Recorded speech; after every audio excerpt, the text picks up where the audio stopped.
Dnes máme to požehnání vám představit jednu z těchto osvícených přednášek pod názvem Surangama Sutra, původ démonických stavů, první část ze 7. V pořadu mezi mistryní a žáky v angličtině 25. prosince 2018.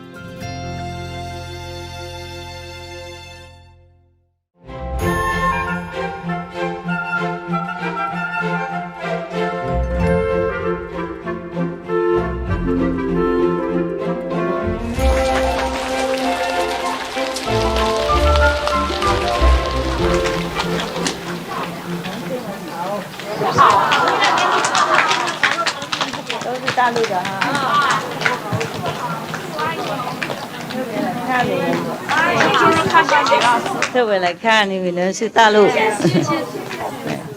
来到这里会不会很辛苦啊？会不会遥远？会不会很远啊？多少天才能到？一天而已啊！哎，对，飞机嘛，一天就到了。啊，有一些说2、3、4天呢。它是转啊，转2天。啊，是啊，大陆很大嘛，哎，不是每个都靠近台湾了，哎，会不会花太多钱了？会花呀，这要看到师傅都好啊。我知道。这里给我发点钱，花多少钱？花多少钱都高兴。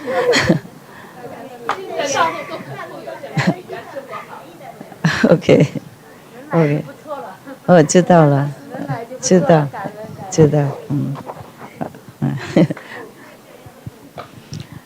这世界不大，不过蛮大哈，大陆蛮大，有一些不靠近台湾，走很远，是吗？哎，不过他们国外人也是蛮远的，有一些，连坐飞机也2、3天的，转车、船机什么的，哎，大家蛮诚心的啊，我很感动啊，谢谢了啊，哎。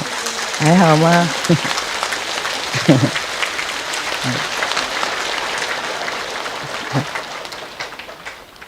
？Love you, love you. Thank you. Yes, mạnh khỏe. Mấy đồng chí đâu là ha? Okay. I cannot believe that there are such a days that the Chinese from mainland and the Vietnamese from all can come here and see me.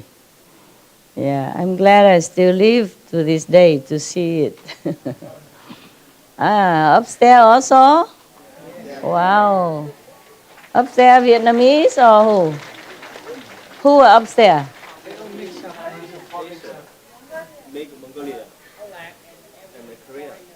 Oh wow, I never have enough big place. Cái chỗ bao lớn cũng vậy thôi, cũng không bao giờ đủ. Không bao giờ đủ. Ở bên Ấn Độ chắc có chỗ. All right. Taiwan, this is the biggest place I can have already. Yeah, it doesn't look big, but it's big enough. We have more land. This is just, the place that they used to, arrange it so that tourists will come. But we have more land, bigger than this. A lot of land around, just not yet developed. And even then, I don't know how to feed all of you, for the future. Yeah. Many have not the chance to come, either working, or they have come before many weekends, so they don't come again, or etc., etc. And we also tell them, don't come too many, because, we don't have enough arrangements. Yeah, we try. Yeah, and today is Chinese and Vietnamese turn, right? Okay, let's be happy for them. Happy for them. You also monk? Monk? 中国来的。中国和尚，和尚，Tibetan 和尚， That's Delhi. Anyhow, Mongolia. Mongolia. But Tibetan monk. Would you please like to come here, or is okay there, or want to come here? The monks. Sorry, I don't know why they arranged like this today. It's all for cakes now. Huh? It's all for cakes. Cakes are more important than monks. Huh? You know, the monks, they should keep their purity. Really like that. Because you sit next to people, sometimes have some influence. Please come up. We should treat the monks and nuns with respect, okay? Originally, I like to see you in the place where we, cha-cha-cha today. But it's raining. It's raining. Because the place with cha-cha-cha, we have a big platform. And all the monks and nuns and the foreigners and, sensitive people can sit there. Here, we don't have. If we have some reverent beings, we have to treat them nicely. Okay, huh? Yeah, you must know. Yeah? I always tell you long time already, so you do always the same. The monks and nuns sit on somewhere separate, okay? As separate as possible. Yeah. We have to protect them, okay? Protect the purity. For you, it's not like I love them more than I love you. It's just they need to be a little distance, okay? You go home, you just sit with anybody, hug each other, sleep with each other, but they are different. They need to be separated. Because we can influence them, with some of our negative thinking, impure energy, okay? I know that is the truth, huh? I'm not trying to make you feel bad or anything. I'm not, okay? I just want to protect them, all right? Because they left everything behind, all the comfort that you have, all the freedom that you have. To be a monk and nun, they are free inside, but outside they're not always free. They always have to behave in the public in a certain way, because otherwise people will slander them. Not because they worry about their reputation being slandered or not. They worry people slander them, make bad karma for them. So they have to behave in a certain way. They're not all that completely free. And in order to keep their lifestyle, the way they would choose to be, we protect them, huh? Okay? Always put them separately. When I was younger, I don't know how long ago. I forgot how long ago. I used to go here and there all the time, because I lecture, visit people and all that. And sometimes they put me in their bed to sleep. I feel immediately the different energy, and I went out to sleep on the floor. And I told all of my monks and nuns before, wherever you go, don't ever sleep on people's bed. So they always take their own sleeping bag and mattress and they sleep on the floor. Even though some cold area, the bed is more comfortable. Even though sleeping on the bed is more comfortable and warm, but when people, they sleep there together, the couple, and if you sleep on that bed, immediately you have this energy. I guarantee you. If you don't believe me, try it. Well, you don't care anyway. Most of you, if you have a family, you don't care about this. You don't feel any difference. I do, immediately. Immediately. And maybe many monks, nuns would feel immediately the difference. Yes. And sorry, my place, always small. Okay? Always small. The more big place, the more smaller it becomes. I don't know why. This place always shrink. When you come, the place shrink. When I first came here ever, still working, around and moving garbage, repairing the buildings, the walls, and make it more clean. Yeah, and I feel, my God, the place is so big. They took me around to look. so big, I think I will get lost in here. And now I feel it's so small, it's not enough for even to sit around or to stand. Like this morning, when we have performance, this afternoon, performance, half or some more than half have to stay in the other hall, remember? And today is the same here. Look, when I first come here, I thought, wow, that's big, and now it looks like so small. Taiwan already small, yeah? Only if we have big land like maybe in Sahara, Gobi, or where? You see one of your brother, he has his guru, he's still your guru. Understand me? Yes, a different guru, but guru. Always speak to him with reverence, bless him. Yes, his guru, his other guru, before me, yes. Had land, and they gathered together hundreds of thousands. I said, what? we have only about 10,000. We already trampling here. I have nowhere to sit. Yeah, if they all come here, I don't know where to put them. Your sister and brothers. If they all come here at once. That's why before I let them come every week, whenever they come. And I come see them every weekend, then it's not so many, yeah? But if they all come here, I don't know where to put them. I think we can make boxes, like bookshelf, Yeah. And then some sit underneath and the other one. Yeah, maybe we have to do that, yeah? Instead of sitting all on the floor, some sit on the floor, some sit in the middle, and the other one sit next to the ceiling. Yeah, they will become like 3-story, okay? Only the skinny ones sit on top. We have to arrange that or else.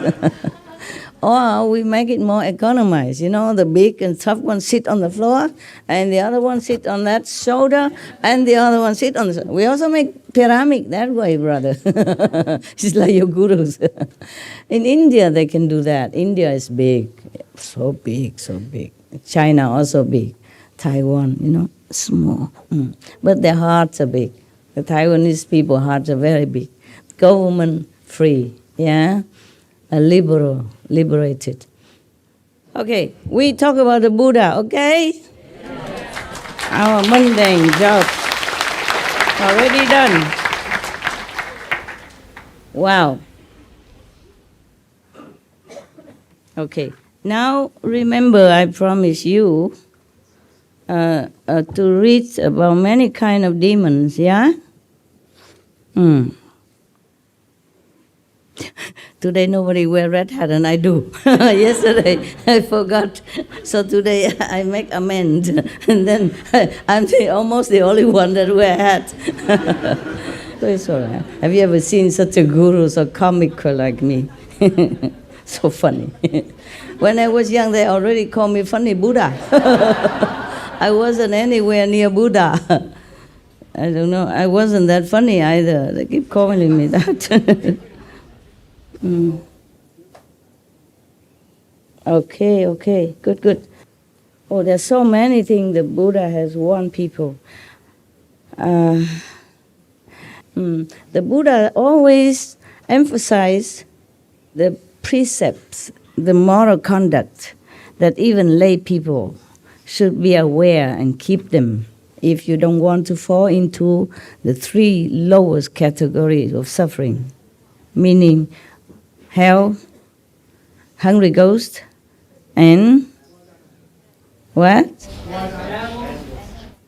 Animals, yes. Some suffering animals. Some animals live a good life. My dogs, you cannot say they're animals. They live like heavens. They have better things than I do. Yeah, they have assistants. Yeah, I don't have any. I am dog's assistants whenever I have to be there. And before I leave, I have to say to them, apologize. I must go take care of the world and make people more benevolent to the animal. Because otherwise people will continue to treat the animal bad, really cruelty, too much cruelty. Yeah, and it's bad for the humans, okay? however much suffering the animals suffer, they will go to heaven. But the humans who did this to them will never be free. A long time in hell. That's why I said to them, that's why I have to work harder, and I don't have a lot of time for them, even though I enjoy so much the company, because they give nothing but love. Love in eyes, love in tail, love in the whole body, you know. Yeah.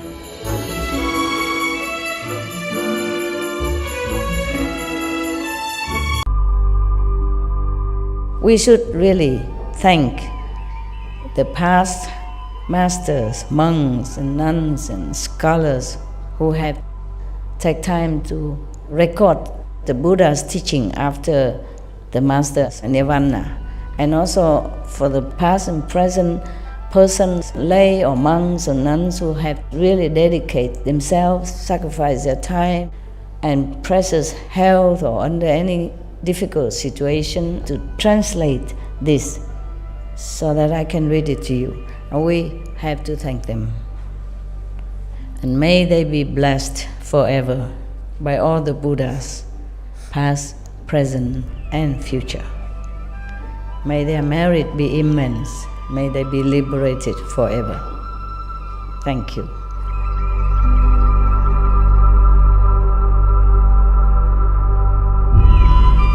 According to Buddhism and the believer and the tradition, when you read sutra and all that, you have to put on incense, flower, and bow to the sutra first and thank all the Buddhas and Bodhisattvas in 10 directions, all respectfully, before you read it, okay? And then you cover the sutra also with silk or, beautiful cloth, and I just make it more popular. Yeah, more easy, simple. And I apologize to all the Buddha. I say if I done something wrong, according to the tradition, my heart is full of respect. It's just that I cannot always do that. So please, all the sin, whatever I've done wrong, is all on me. At least other people, they hear the names of the Buddha, according to the sutta, they will get benefit. Yes. Okay, here, the Buddha say that those who have already done away with emptiness and form eradicate the conscious mind as well. In the extensive tranquility of the 10 directions, there is nowhere at all to go. These beings are among those at the station of nothing whatsoever, meaning they not come, not go, they don't desire anything. That's good. So when the nature of consciousness does not move within extinction, they exhaustive investigate.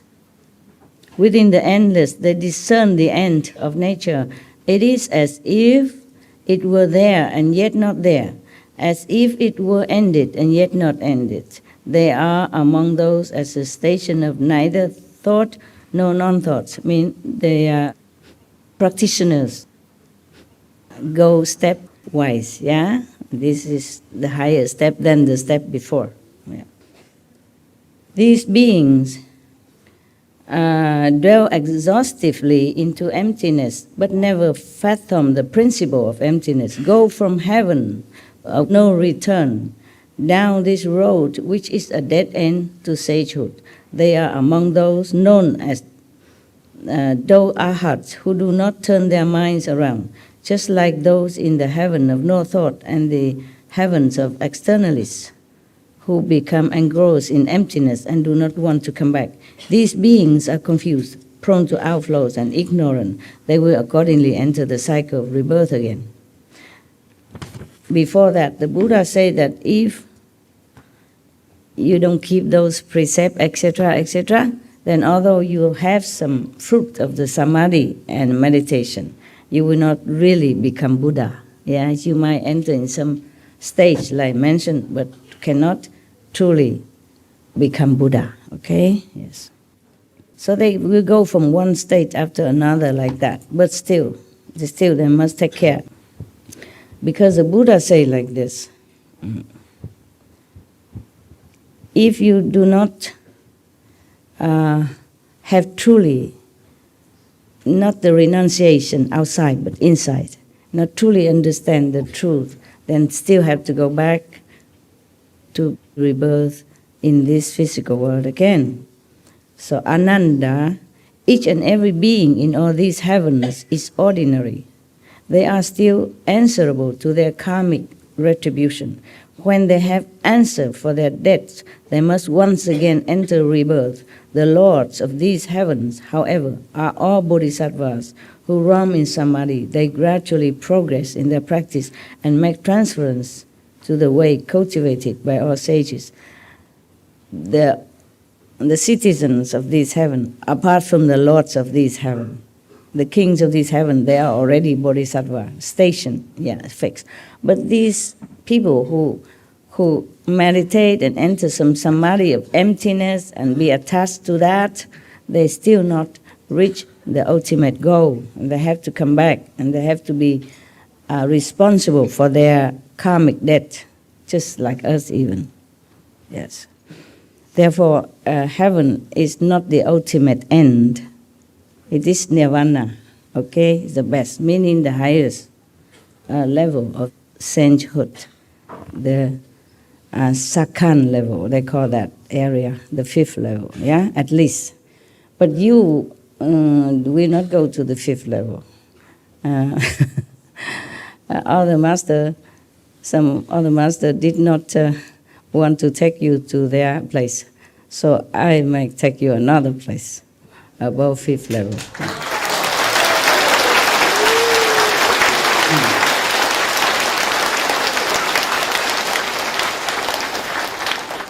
So you go to the 5th level first, okay? And then we make a transition to the other levels. Okay, huh? Yeah.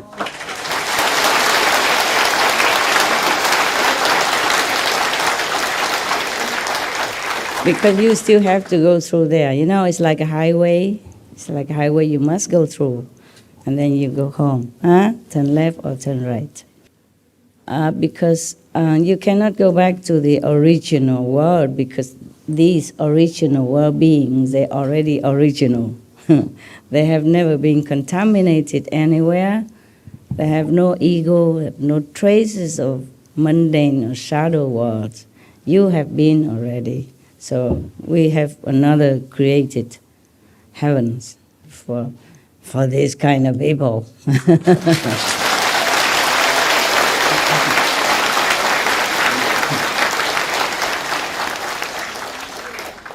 But I think I told the SMTV staff already before that.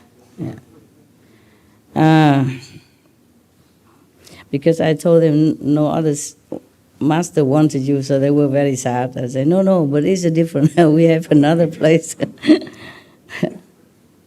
For example, like that place, that area, emptiness, and then non-thought, non-emptiness, and then there's another called formless realm. The cultivators can go like that to different area. But these have not really understood the wonderful enlightenment of like the Buddha's mind. Not yet. So nevertheless, they might understand some false kind of concept, false enlightenment. And then they still run around in the cycle of the 3 realms, okay? 3 realms, the highest is a Brahma, remember? Okay, yes. So it's not liberation yet. If you go to the 3rd level, you're still not liberated. You have a lot of maybe magical power, spiritual power. You can even cure people or illness and make the blind see again, all this, but it's not yet. Okay. I don't want to scare you, so I'm going to go straight to the the other places, okay? My God. Oof. So many destiny for hell dwellers, of hungry ghosts, animals, people, spiritual immortals, gods, and asuras, etc., etc. They are not completely enlightened, like the Buddha, huh? Or like Jesus, yes? Jesus lived in a difficult time of our history and in a difficult land of the planet where beings easily being misled and misunderstood. Therefore, they just terminate his holy life. Otherwise, we would have more teaching left behind for us. Even some of his teaching has just been discovered, not just in the Bible, but after, separately, the teaching of Jesus, some disciples have written it and hide it somewhere, and they have been discovering it. Yeah, some more than just the Dead Sea Scroll, more than that, and some Essene society have kept some of his real teachings. Okay, in the Bible, just a portion only. Yes. And the Bible is more or less like a historical record. Nah? So they record it all the time from the beginning, long before Jesus, the time of King David even, yes, and others, yes. In the Bible, Jesus was recorded as just one part of the history. So therefore, his teaching is not completely there. Yeah. Okay, so I will go to the place that I promised you, okay? How you recognize some demons that come to you when you meditate. I mean, not just you, but all the practitioners in the so-called spiritual area in our world. Very easily, we can fall into the bad influence of the demon. And the demon originally cannot go near if we always can repeat the 5 protective holy names. They are the kings of the 5 worlds that we have to pass through.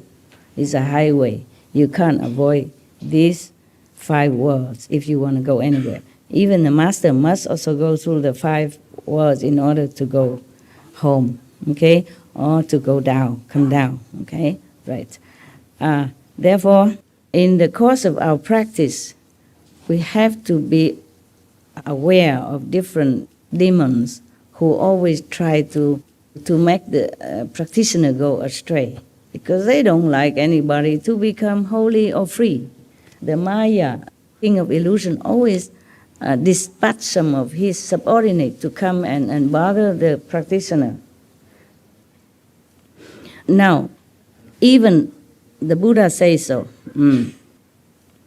Those of you, he's talking to the monks, his monks, those of you with more to learn, I mean, not all of the monks has complete their course of enlightenment. So the Buddha said to them, those of you with more to learn, those enlightened by conditions, and those who are sound hearers.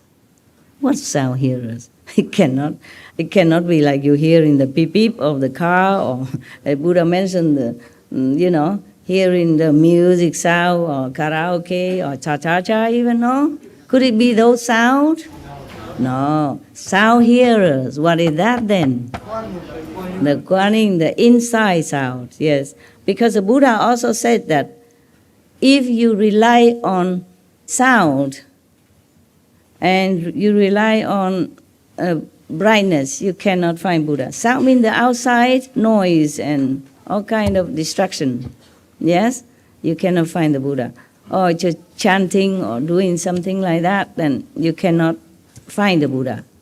And if you just be mesmerized by light outside or any entertainment, brightness, then you also cannot find the Buddha. Meaning you don't worship idols and all kind of different mantra and stuff. That is not suitable. It's not really for enlightenment. Yeah, for some purpose it's good, but not for enlightenment. You cannot rely on those. So in the Diamond Sutra, Buddha say that. Oh, there's another sutra. If I have time, I'll tell you. Yeah, Buddha lived long, bless him. That's why he has a lot of time.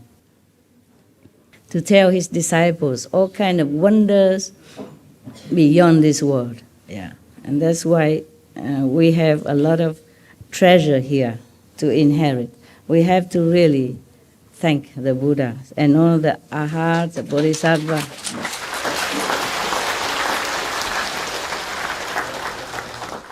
That sacrificed their comfort of nirvana to come down in this dusty world to teach us patiently and still leave some treasure for later generation, those ignoramus like us. All right. So, and the Buddha continue, The Buddha addressed all kind of beings here, yeah? Those who are enlightened by conditions, meaning many of his monks became enlightened due to the sound of Buddha. He heard the sounds of Buddha teaching.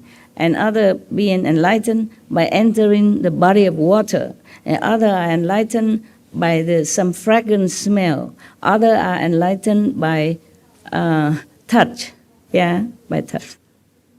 There are a lot of them are being enlightened through different means, yeah, from the 84,000 means. But then later, as I told you, another time we will read all that. It's also very long. You see how thick the sutra is. And I read only, maybe 10 or 20 pages, yeah? And finally, the Bodhisattva, one of his disciples, also stood up and concluded all the method, and then saying that only the sound hearing, only turn the hearing inward, then only that method can really ultimately lead you to complete enlightenment, liberation, or Buddhahood. Yeah? So that was another thing. Yeah.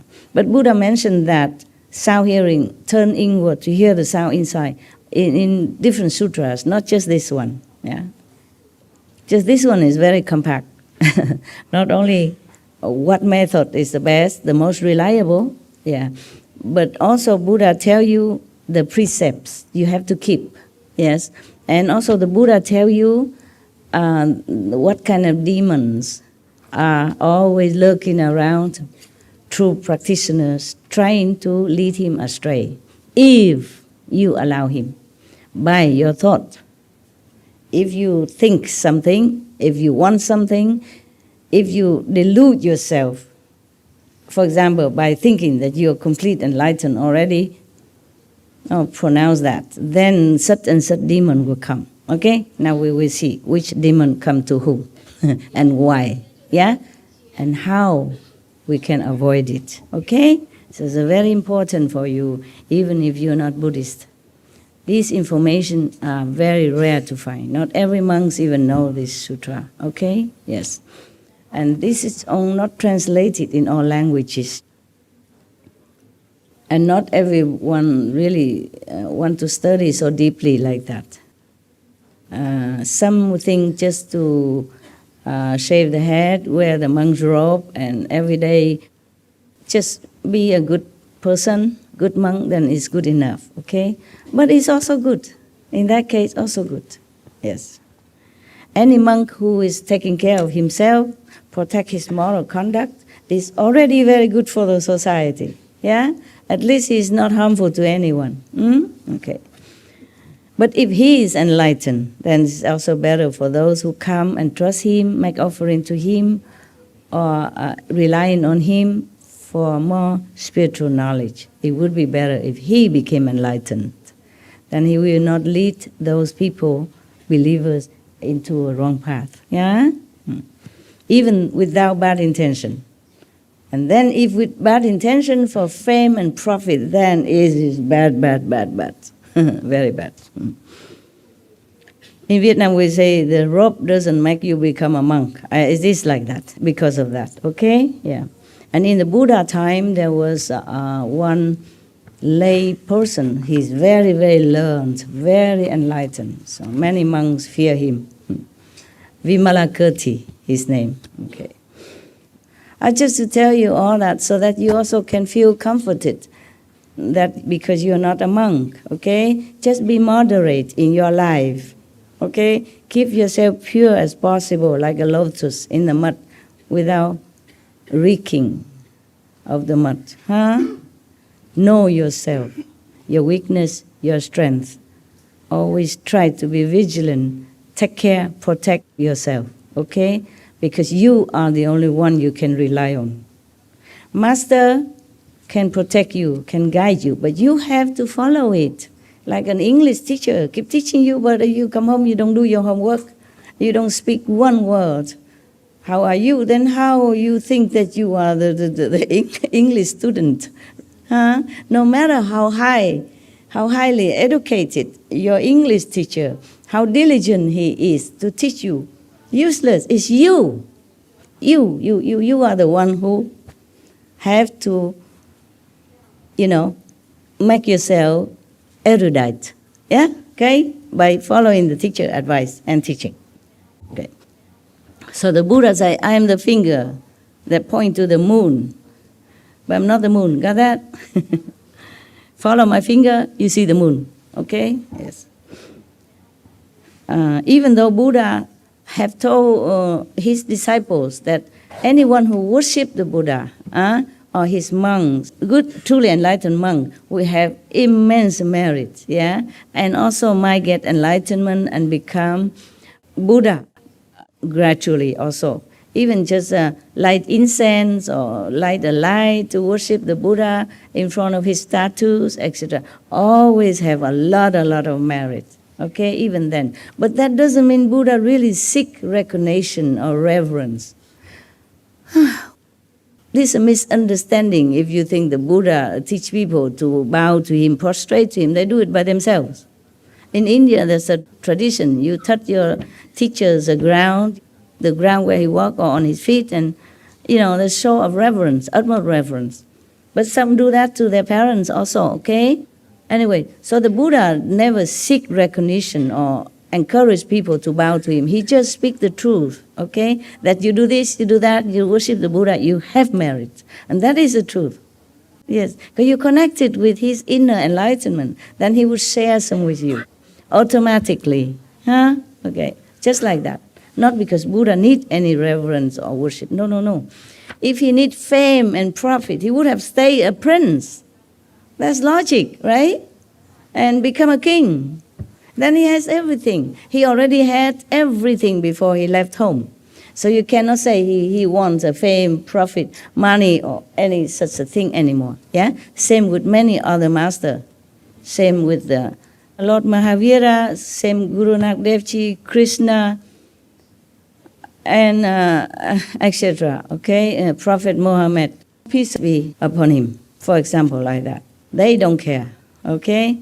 Because even though they are not prince, maybe not, yes, but they do have comfortable life, just like you at least, yeah? They left it all to go sit in a cave, meditate in the desert, and sit under the Bodhi tree with nothing.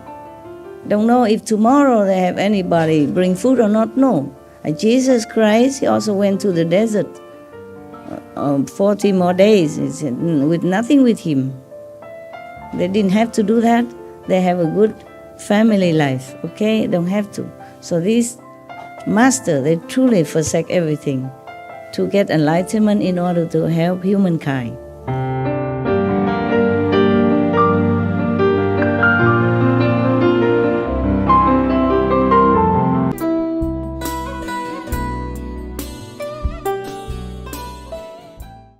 So the Buddha addressed those who has more to learn, those who enlightened by conditions, as I just mentioned, either by touch, by hear the sound, by smell, fragrance, stuff like that.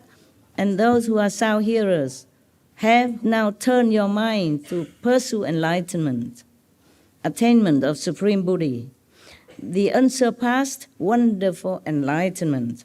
I have already taught you the two methods of cultivation. He addressed them all, that all of you, I have taught you the two methods already, okay?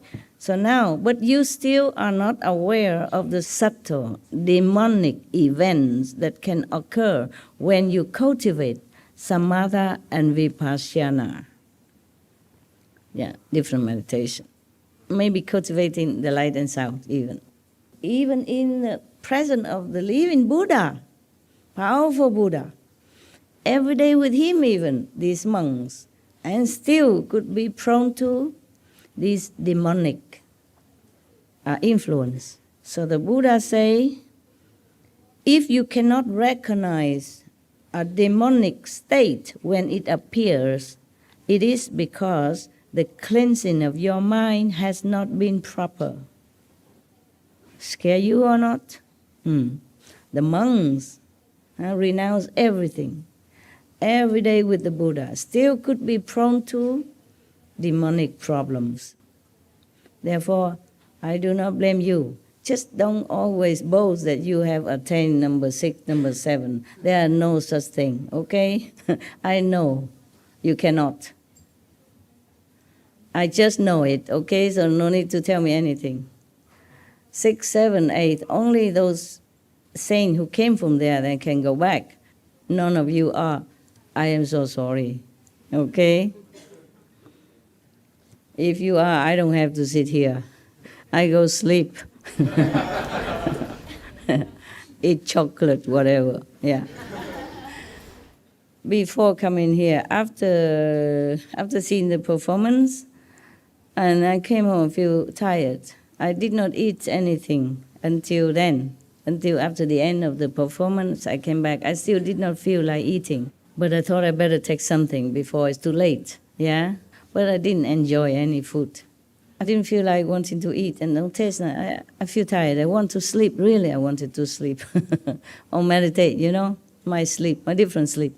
I called the responsible person. I said, hey, listen, can you tell me how long it takes to gather people? Because otherwise I might go to sleep. I'm worried I don't wake up. And he said, okay, we hurry, in 1 or 2 hours. I said, my God, okay, in that case, please call me.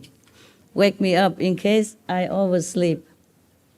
So he did call, but I could not really be at ease, When I had some appointment, it's very rarely that I really can forget and sleep. Even I'm very tired.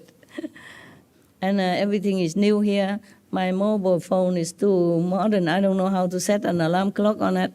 Normally I have this small one, and you just say alarm, and then it put alarm, and you put a number. This one, those iPhone, is too intelligent for me. I have no time to even try yet. Maybe I could. It's just, I don't know, I'm not used to it, and I didn't do it. So I cannot rely on that. Whatever new thing, and you haven't tried it, if you try it, what if it doesn't work? And then I let you sit here forever? So I said to the brother, please call me when it's ready. And then I wake up. Okay, do I have to go? Yes, I have to. Remember a joke I told you? Lighten up a little bit. There's one man in the morning, his mother come and wake him up. Wake up, time to go to school. And I say, I don't want to go to school. Mother said, you must. Yeah, you must go to school. Yeah. And he said, oh, nobody like me there. The class don't like me, the other teachers don't like me. And what do I go there for? I don't want to go to school. Mother said, you cannot not go. You are the principal of the school. You must go. When I first read it, I thought it's a TRÅN kind of student. And at the punch, you are the principal, you must go. It's cute. So now, the Buddha warned his monks, So he continued, you may be troubled by a demon from your own skandhas. Skandha means your senses, your normal senses. Or a demon from the heavens. Yeah, there were 2 kinds of demons here just now. One is from your own in physical realm, another one from heaven. You would think heaven have no demon, wouldn't you? Have. Probably this is Asura heaven, astral heaven. Asura have 120 plus levels. Not just Asura and then that's it, They have bad demons, and medium demons, and they have also good Asura people, benevolent and helpful, very loving. Yes, that's a higher asura, but still nothing compared to the higher one, yeah, like the second level or the third level. Still in these three worlds, they are still having trouble with the mind. They still struggle with possessiveness or jealousy, fighting for some kind of ideology or expanding of the territory. Heavens and asura often have fight a lot, all the time. So if you have war here in the world and you think if you can take refuge in a higher heaven, you're wrong. They have more dramatic weapons, you know. They don't even need gun. They can destroy the enemies just by thinking. Yeah, you never know when they're thinking what. That is a problem. If somebody wields a weapon at you, then you know how. You might run, okay? Or you might counter him first. But if just by thinking, then, it's very difficult. Especially if your so-called enemies are higher level than you, more powerful. Even if they are heavenly beings, they're not all benevolent, okay? So now the Buddha say, you might be trouble, or you may be possessed by a ghost or spirit. Beware, okay? Must always remember the 5 holy names or the gifts that I give to you. Wow. If your mind is not clear, you will mistake a thief for your own son. It's just a parable, okay? If somebody who is not very profitable to you, and you invite him to your house, he might steal all your things. Okay, he might look like your son, look like friendly, or you might adopt him, but it's not too good for you. First, the Buddha warned you, don't mistake a thief for your son. Why he likened these demons for thief? Because they can steal. They steal your spiritual energy if you let them near and they use it to empower themselves. The more they steal from you, the more powerful they become. And the weaker you are, and then they will control you, okay? Always remember the 5 names. It protect you. Never think you are anybody. Always pray for help. There are gods and goddesses and Bodhisattva. Buddha always try to help you if you call for help. Before you call even. It's just if you call, then it's better. Together, you know, you call, they respond. So you connect it with each other. If any of the demons, you know, they can take hold of you, then they hang around. They know you're weak, you know, of some weak point. Maybe your precepts is not complete, not clear enough, okay? Maybe you still tell some lie, white lie, or lie that you don't even think you tell lie. You make excuses for yourself, doing something that you should not do. And even maybe your mind don't understand, but your subtle mind knows it. Your subconscious knows it is a lie, but still you think it's okay. So this kind of lie, the subtle precept problem, must be aware, okay? That's what the Buddha keeps saying about precepts, yeah? Otherwise, he just say, okay, come become a monk with me, and you become a saint already. You leave everything, you renunciate, you are great, and then you don't need to worry about anything. Continue. He teach every sutra he mentioned again and again. Don't eat meat, yeah? Even don't wear silk. Don't take milk. Don't take butter. At that time, they don't have vegan butter. I guess not. Otherwise, Buddha would say, be vegan, make peace, right? In India, those times, they just use milk to churn into butter and cheese, yeah? All right. But that's more benevolent than what they do nowadays. The cow, they're roaming free. They're eating leaves and grass and whatever, leftover vegetable. Outside, they walk everywhere. And people also don't harm them. So if they offer some milk extra, that should be okay. They never forced the cow like today, put an hormone into them to produce more milk until the cow can no longer walk, too weak. Imagine if the cow who produced the milk out of these chemicals and could even no longer support herself because of the lack of calcium. Imagine you drink that milk. What good would it do to you anyway, right? Yes. And even then at the Buddha time, there were no such thing. The cows roaming all over. And still Buddha told us, no silk, no milk, no butter. And what else? He say no? Leather. No leather boots even, or shoes. No fur even. This is vegan fur, okay? Vegan. Vegan fur, you know that. Okay, all right. And it looks still beautiful. Just maybe in the Buddha's time, there are no such thing.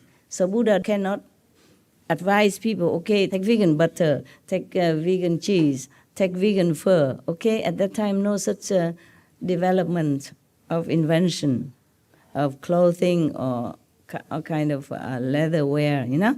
Nowadays, we have Vinatex. They use pineapple to make look like leather, yeah. And still durable. And many other things they invent nowadays to make vegan fur, vegan leather. We are more fortunate than the disciple of the Buddha. Yeah, you are really lucky people. Lucky, lucky people.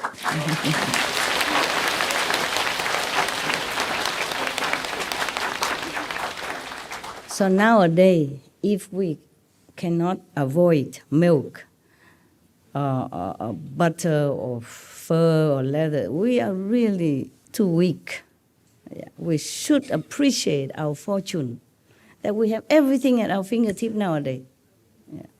And these things are even cheaper than the real animals' product, and so beautiful. I don't know why nowadays they're still doing it. But you see on our TV, how many big fashion company avoid leather, avoid fur nowadays. Yeah, they are getting in there. A lot, big name. Yeah, very big. Wonderful. It's getting better, huh? Yes.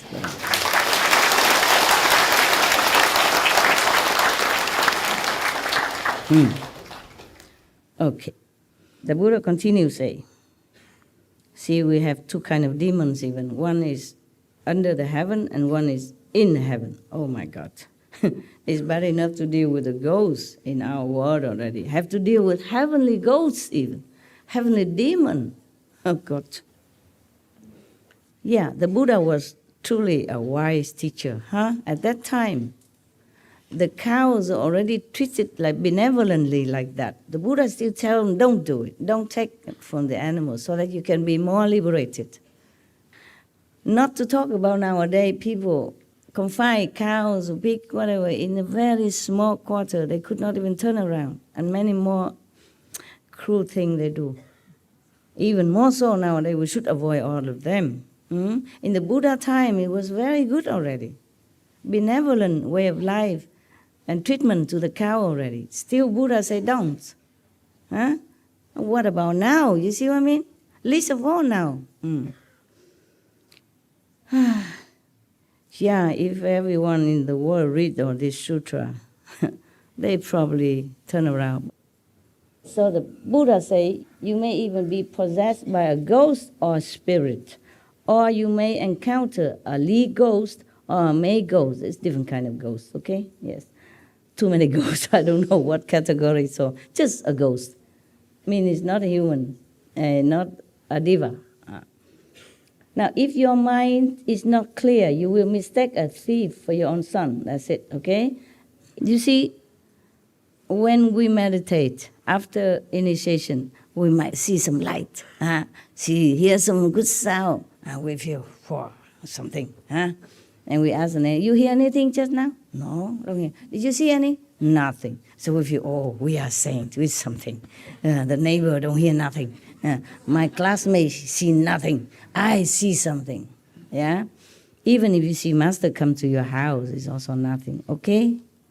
It's maybe halfway only. Maybe. Maybe not.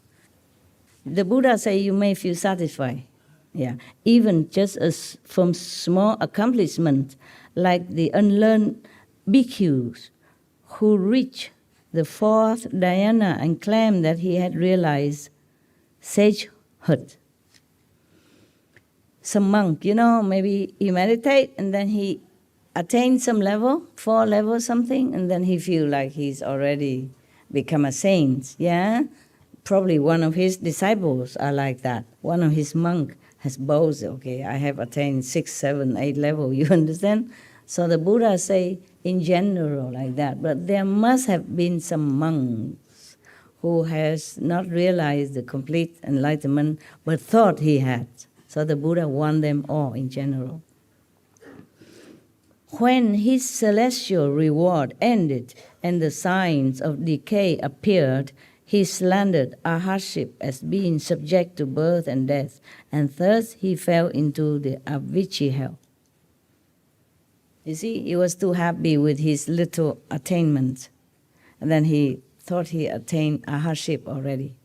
But then when his old age came or sickness something, that is not to his satisfaction, then he don't see anything anymore, maybe because of the limited enlightenment that he has, because he already feel too proud, and then he stopped his own progress.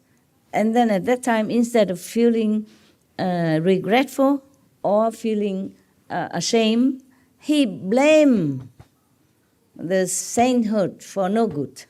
He say, what's the good of attaining sainthood? I'm still sick now, I'm still dying, I'm still getting old. It's not the sainthood, it's not the method. It is a person who has not been vigilant enough, has to be vigilant all the time, because our ego are our enemy also. Apart from the asura, demons, apart from the ghosts, apart from the heavenly ghosts, we have also our own ego. It's a very, very big ego. So if you see some light or hear some sounds at the time of initiation and continuously, this is just to show you, just like a lamp, to light you the way so that you know you're in the right direction. Because we always heard that heaven have light, and the Buddha will teach you with the heavenly sound or God. Sound is like the sound of many water, sound of thunder. Okay, I heard all that. So that means you hear God. You see God in the form of light or in the appearance of Jesus or maybe Master or Buddha. But that doesn't mean you are Buddha yet. See, in light, hear in sound, you should. It's just the signpost, okay? And all the scenery you see on the way, also the landscape, to show you where you're going. Just like on the way here, I see some hufa, Dharma guard. I see some trees. I see some statues. I know I'm going to the fourth hall, to see you. But I have not reached you yet until I'm here, If meanwhile I stop watching the trees, chatting to the God, or then lost my way and keep chatting away and forgot my goal is here, then I will never reach here, even though I knew the way. Similarly, the way to Buddhahood is full of traps.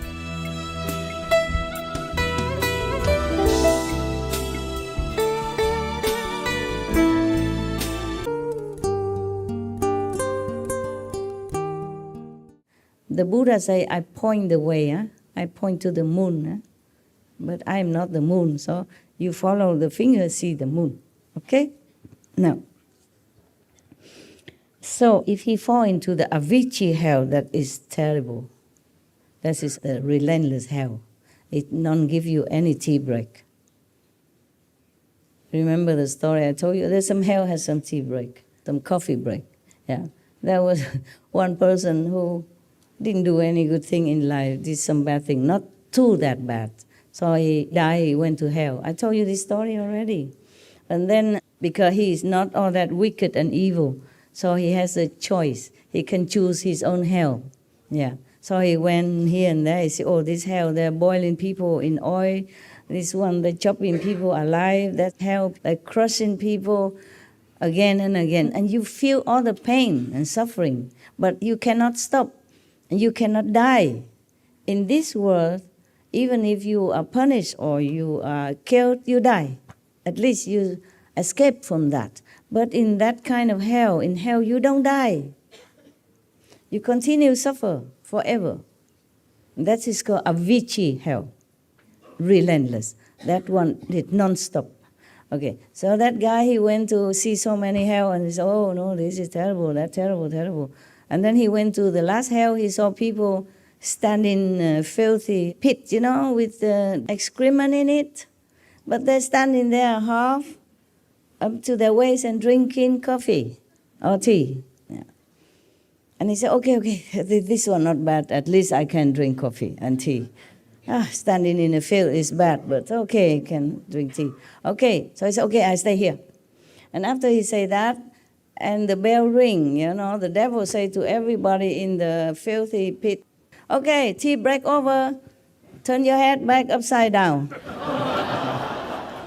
Okay.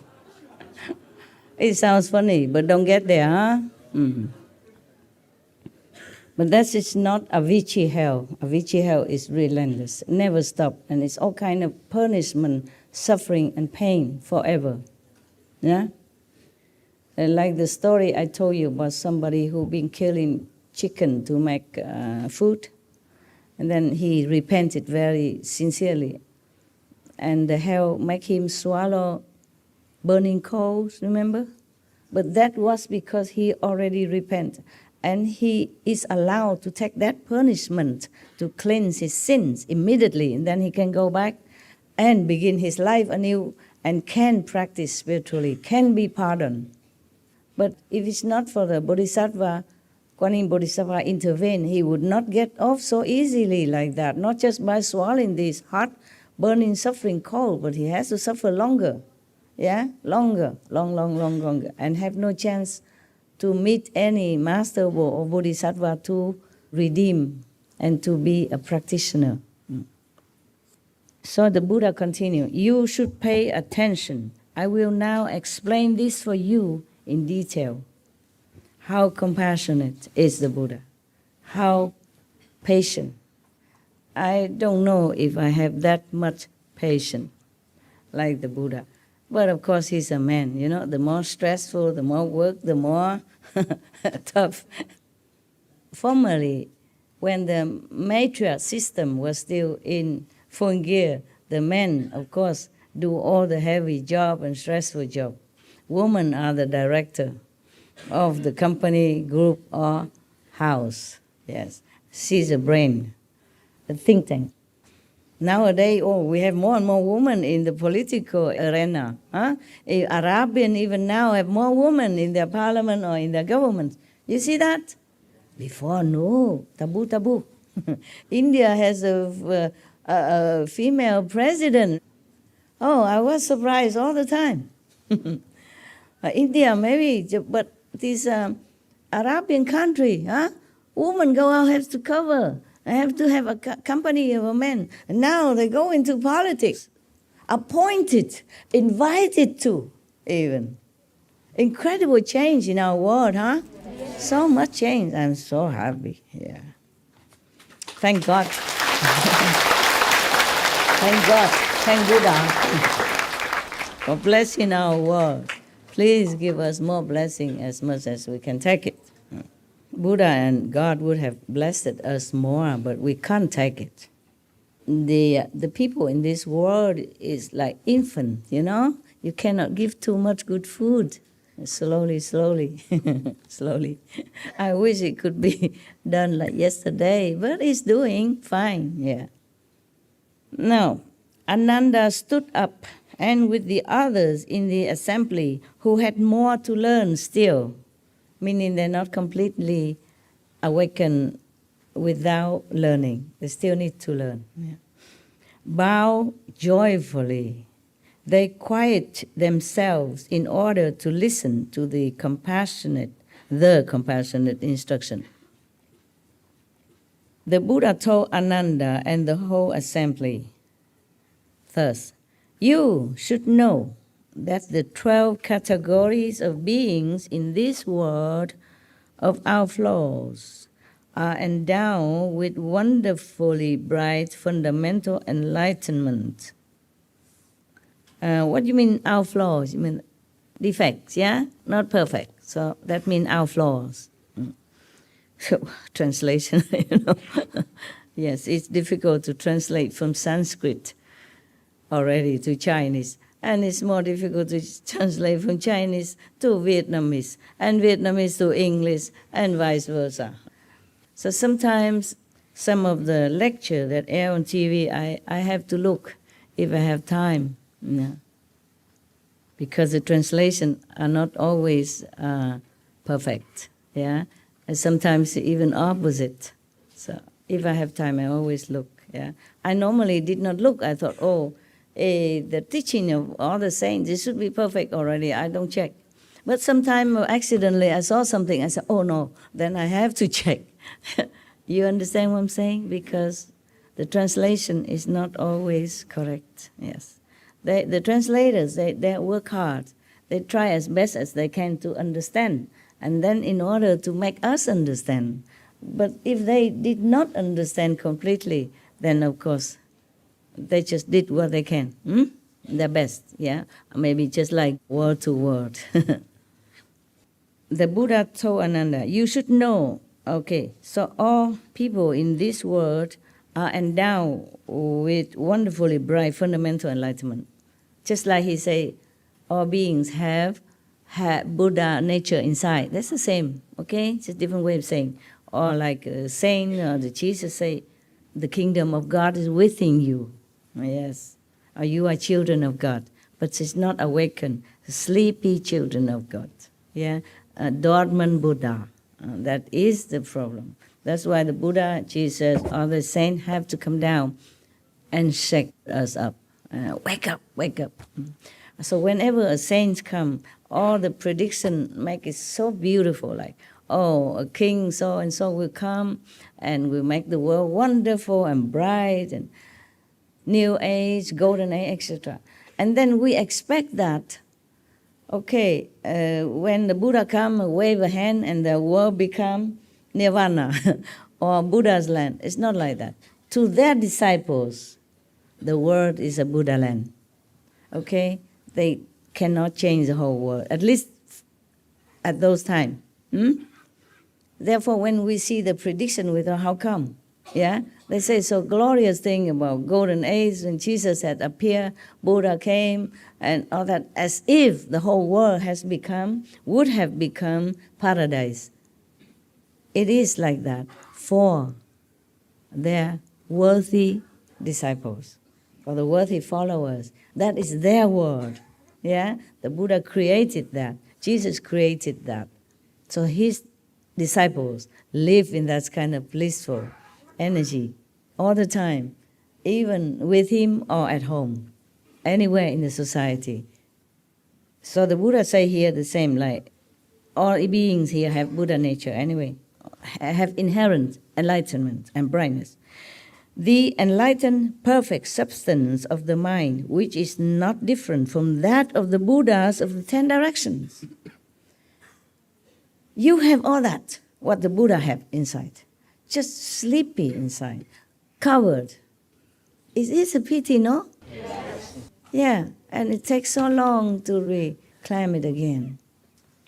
Take a lot of work to reclaim it again. But at least you know what are you going to work for, huh? Just like you take a job. You don't even know if you're going to get paid. How long can you be in here with the boss kick you out tomorrow? How much will you get paid? That is very frustrating, right? But if you get a job, you have a contract, guarantee, work forever. Every month, 10,000 US dollar, bonus, benefit, Christmas, holiday off, 1 month vacation. Then you feel, I work very hard every day, but I got something. It is worth it. It's the same. The light and sound and whatever scenery in vision for you, it's the payment. So that you know, you got something. Yeah, but it's not complete yet. Understand me? You continue to work. But at least you know you get paid. But the payment is not all that you get. And it's not the only thing you get. The best is that your contentment. your happiness with your work because it's a good job. It's a good environment, good colleagues, good boss, the boss is kind, generous, etc., etc. See? And the security of your life, of your family's survival, this is also important. The same, the light and sound are not all, okay? It's not the ultimate. It's just the reassurance, the precepts, the moral elevation, the virtuous, the loving kindness that you develop. That is even more important. The happiness inside you, that's even more important. You understand? All of that together is not just that, but of course the light and sound help you, make you happy, cleansing you, assure you that you go on the right path. Yes. Because we heard that all the saints have light. You know, God is light, God is love, yeah? God's sound is like the thunder, like the water. Yeah, if you hear that, you know, oh, okay, I'm near God, or contact with God. In the Buddhist Sutra also mentioned like that, in the Lotus Sutra, the Buddha also mentioned this kind of water, the sound of the sea, yes? Yeah. And the light. All the time Buddha mentioned everywhere about light. Yeah, that some monks see the light, some monk doesn't. Why? Yes. And some monks, his disciple can hear the sound, and some cannot. Why? But that is another chapter. But I mentioned that maybe someday, by chance, I will see those chapters again, and maybe I read the whole thing, okay? The Buddha lived until 80 years old at least, yeah? He has maybe 50 years to preach. So it's a lot of things that he said, yes. But lucky for us that he lived long. And in India, people are more benevolent. And the fact that he was a prince and he left home, many king and government also have some kind of respect toward him, because they have no fear from him that they will take over their kingdom or their position, because the prince already left his own kingdom. So all the kings and queen or whoever prince at that time feel more reassured. So they don't try so much to harm him like many other masters with different background. Don't ask me, I have no background, I have nothing. I'm born in Vietnam, so-called born in Vietnam. I have people only here from Vietnam, war, refugees, poverty, no end. I don't have any background to back me up. If I was a princess and left my kingdom, probably I have more disciples, more support, okay? Yeah. They say the Buddha in your own home is not revered. The Buddha is not revered in your home. So it means also in your hometown or in your country, yes. But the Buddha was different, you see, he was somebody. He was somebody, yeah. I mention that because some master, in fact many masters have died because the government or the kings at those times worry so much that they might take over their throne, yeah, make a revolt against them, because all his disciples are gaga, goo goo, hoo hoo, ha ha, hoorah, hoorah around that master. Call him Maharaji, Mahamataji, whatever, yeah. Great king, great queen, call him that. Kings of kings, queens of queens. All these names scare the encumber kings or queens. I thought I'm the only king. How do I call that king? Who is he? He's just a carpenter's son, for example, yeah? So what does he want from my people? That's the reason why they chase and kill him, even though they know he done nothing wrong. Even the judge who carry out his punishment, you know, his descendant also say, I wash my hands of this sin, because he did not want to kill Jesus. But everybody else vote for that. Every year or something, they release one prisoner. They release one criminal instead of Jesus, the innocent. You see that? Just because higher government or other people, they fear Jesus might take over. They keep calling him king. Before that, they predict that a man will be born as king of the Jews. You remember that? Yes. He is not ruling anything. And even he kept telling, my kingdom is in heaven. Yeah? My kingdom is not here. He even tell his disciple, teach his disciple to be detached from whatever possession they have. Like, lay you not your treasure on earth where moth and insect can destroy, but lay your treasure in heaven where it is safe and secure. He even teach his disciple like that, meaning he don't care about anything about this world, but they still afraid. They're still afraid that Jesus' influence will make people revolt against them and then make him become king. He's a king of people's heart. That is correct, but he cares nothing about kingdom. But of course, the king at that time or the government at that time, they cannot capish that because they're not enlightened enough. For them, their throne, their position, their kingdom, their job, their possession, their tax money from people, their control over their subject are the utmost important. Therefore, they fear losing that. Yeah. So anyone else who won the heart of their so-called people, then they fear, of course, yeah, that the people might take their money, possession, give it to the master instead of paying tax, instead of making offering to the government. What if the people offer all the money to the master and then they have no more money to pay tax? Then the king cannot live in luxury. The officials cannot have the best carriers of horse in town, etc., etc. Oh, people fear of everything because they think things belong to them. The kings, the government thinks that the people belong to them even. That is the thing. They don't think that the people belong to God, to heavens. Now you know why many masters die early or die agonizingly, die wrongly, die innocently. Just because of that. That's why Buddha lived long, longer than many of the masters. You see now, he lived until 80-something. Jesus only 3 years something, in the prime of his life. Prophet Muhammad, peace be upon him, also been harassed all his life.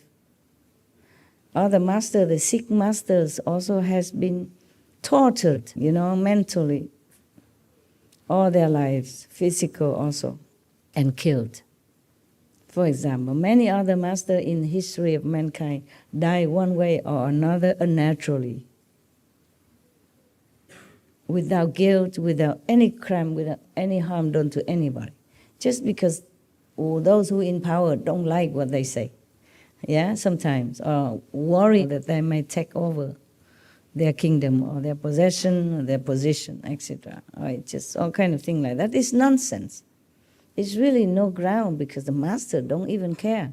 But they wouldn't believe that because for them, the position is so important. The thought is so important. How can another man don't think that is important? It's no such thing. It's impossible. They could not believe that. Just like a man who's so much in love with his wife, so he's so jealous with any man who kind of even look at her or just say some compliment. He thinks, oh, yeah, what do you want from my wife? Maybe that man doesn't want anything. He's just a polite man. He's not even in love with that guy's wife. He don't even fancy her. Maybe he's already in love with someone else deeply. And then all other women are meaningless to him. You know that, man. If you're in love with one girl, other women in the whole world, you don't care, right? Mostly. Most women, you don't care.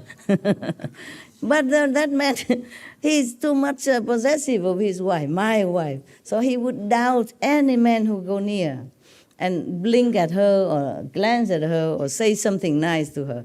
He's already feeling defensive because he treasures his wife too much. Just like the king treasures his throne, his position, his richness, his power, fearful of any other man or any human being who possess power like him that win the hearts of other beings. Yes. that the king might not even win at all. That maybe the king know, okay, the people only fear me but not love me. And then this guy, oh, he's nobody, everybody loves him. Run after him, worship him, touch his feet, bow to him, giving him this, giving him that, do anything for him. Oh, then he wanted to be king, huh? You want to compete with me. You see what I'm saying? Jealousy is terrible. I tell you one story about a king, even jealous with an elephant. Yeah, his own elephant. But it's true story. The Buddha told the story. There was a king before a long time ago. Huh? But of course, the former enemies of the Buddha. Buddha has always this guy hang around him forever, even when he already became officially, physically Buddha. Devadatta. Huh? Long time ago, long forever time ago, there was a king, powerful, rich, famous, in one kingdom.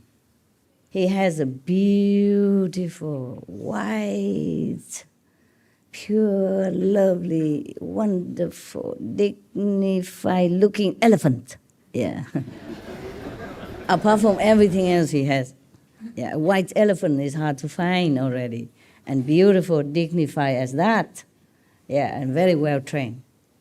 Because that elephant was too good and intelligent and have many talents, you know.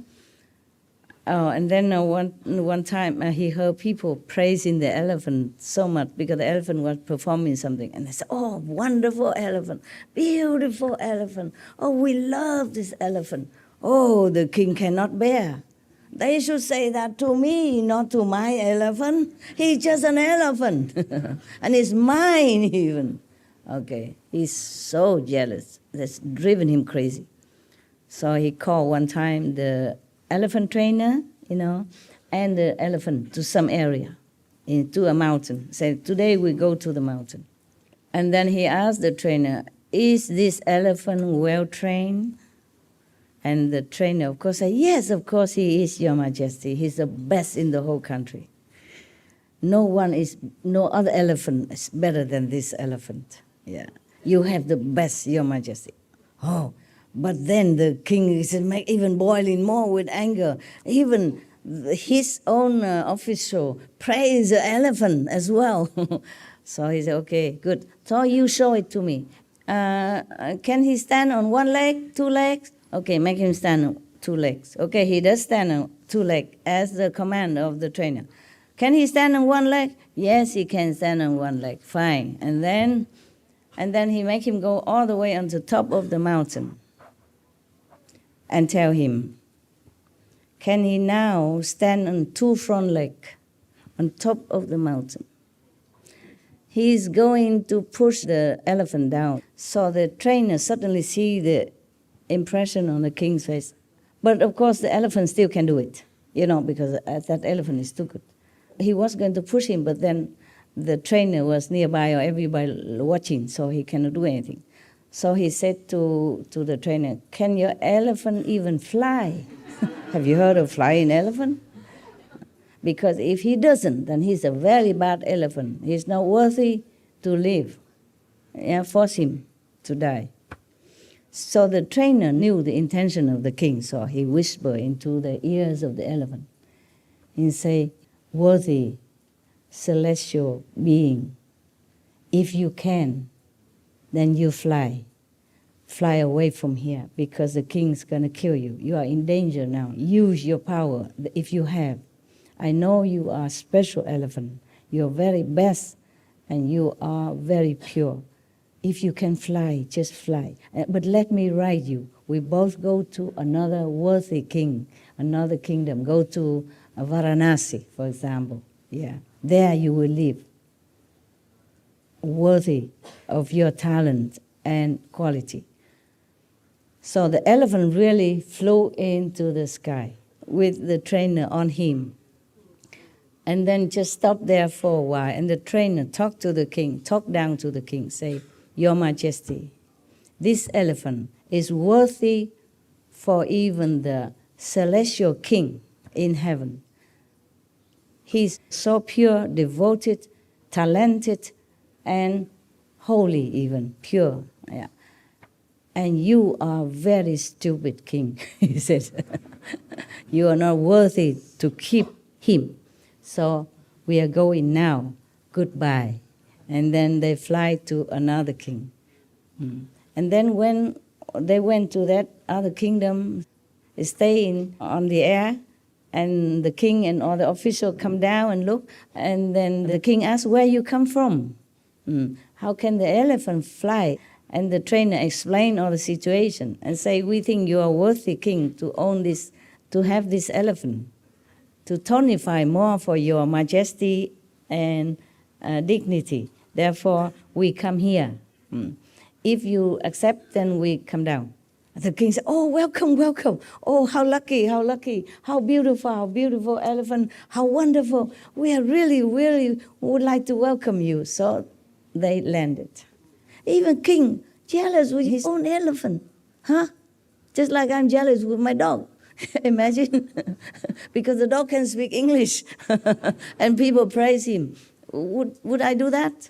Would you do that? No, you would feel proud, right? You would feel happy, or glad, or surprised, maybe, but not jealous with a dog who is talented and intelligent, right? See, told you. So, even a king can be jealous with such an innocent animal only, and his own elephant. How would any other king be jealous with a master who even more, glorious, more praised and more worshipped than that elephant? That's why many masters die, in such a tragic because of that. Because not all of them are prince, But even then, like Bodhidharma, he was also prince from India. But, well, at least they don't kill him. They did not kill Bodhidharma, they just did not listen. And one of the king also did not listen. And because the king invited him here in all his good name, to invite him to his court and asked him, boasting, oh, I built many temples, for the Buddhists. I make offering and take care of many monks. How much merit do you think I have? Bodhidharma said, no, none, nothing. So, of course, the king did not like that.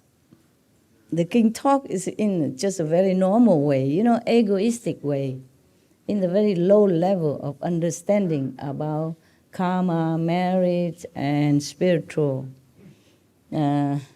progress, But Bodhidharma, he talked from the point of the Buddha, of the unenlightened person. So the king could not capiche. The king only know one part of Buddhism, but don't know every other part of Buddhism. But he thinks he know everything. He only hear one sentence or maybe one part of the book saying, oh, if you make temple for the monks and worship the Buddha, then you have immense merit. But if you do that with worshiping attitude, with sincere reverence of really love and respect for the teaching of the Buddha, then perhaps you have merit. You have to have pure heart in doing that. This king, he did that, counting merit already by each temple he built, or by every monk that he makes some rice and food offering. Well, how much can that be? A king can afford more than that. So, because he can afford, so he said, does that. Out of greed, Not only you become a king already very high and worship, he still want the merit from Buddha and count it. Give some monks some food, or build some temple, and thinking he's a big shot. And he want Bodhidharma, clapping hands. Wow, incredible, you king, incredible. So the king didn't like it. And later the other advisor enlightened him, tell him why. And then the king feels sorry, invited him back, send a big army to impress him, bring him back. He don't go back. Too late. But at least he was a prince of India, see? So the king did not chop him. Because if you go against the king's dignity, talk against the king and degrade him like that, say you do all that, but you have nothing. You know, that means contradict the king. At those times mean you have no respect for the king. You look down upon the king. You degrade the king. Then you are chop chop. You're going to be chop chop. Your head going somewhere, your body goes somewhere else. So at least he was the prince of India, and the king feels like, okay, maybe he should not chop chop him because of diplomacy with India, maybe, or because he feels unthreatened by Bodhidharma, as he was a prince and he left his kingdom. So the king of China at that time, Liang Wuti, doesn't feel threatened, like, okay, maybe this guy come from India trying to snatch my throne or something. So he just let him go. Thank God for that, huh? How many masters would have had that luck, talking against the king like that? Jesus have not done anything yet. He wasn't even born. The king's already chased to kill him. That's why his parents had to run away even in such a high pregnancy already and give birth on the way, you see, in the manger of the animals. And he doesn't live long after that even. Only 30 some years, and then he has to leave in such a tragic way. You see how dangerous some government can be if they are not enlightened, if they are too possessive of their power, yeah, or abusive also. Oh God, it's a calendar. Otherwise, you wouldn't understand why, how come all the most masters are being killed. The Sikh gurus also being killed because of the Mongol king at that time. The king at that time just cannot bear the adoration from their disciples. Yeah, they worry about their power. The same, even without saying anything. The subtle reason are like that. Okay? The Buddha prays that we have the same inherent enlightenment, brightness, Buddha nature, like himself and all the Buddha in the 10 directions. How great are we? Can you grasp that? We are the same as the Buddhas. We have the same property like the Buddha. How great! Can you imagine how great you are? Everybody go worship the Buddha, but we have the same thing. The Buddha mentioned here, not only here, Buddha mentioned all the time that all beings have the same Buddha essence inside. Imagine how great you are, huh? I should worship you. I should also bow to you. But never mind, you put me on this chair, I sit here, I pretend to be a master, okay? Wake up.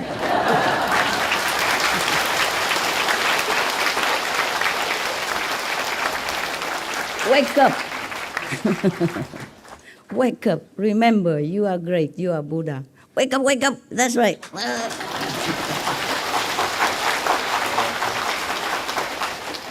If you're Buddha, don't do silly things. Don't break the precepts. Don't do anything that contradicts to your Buddha dignity. Remember all the time.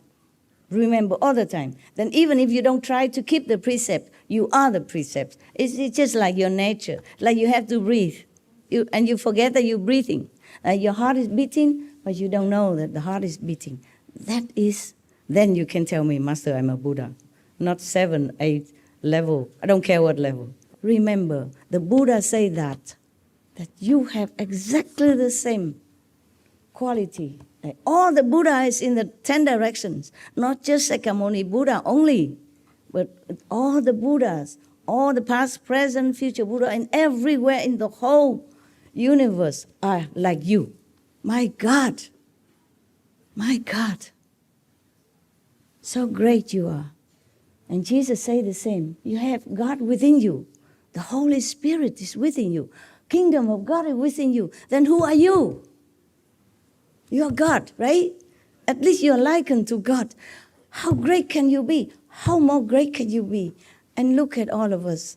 We are so pathetic. Look at the whole world people fighting for a morsel of food, fighting for a little or more piece of land. One country wants to snatch another lands of another country, fighting with the other king, another president, another whatever. What a pity. How pathetic. Huh? How pathetic. Everywhere I go, remember before I met you, I go out lecture, I say, you are great. I want to come here to tell you you are great. I want to help you to remember your greatness. That's all I wanted to do.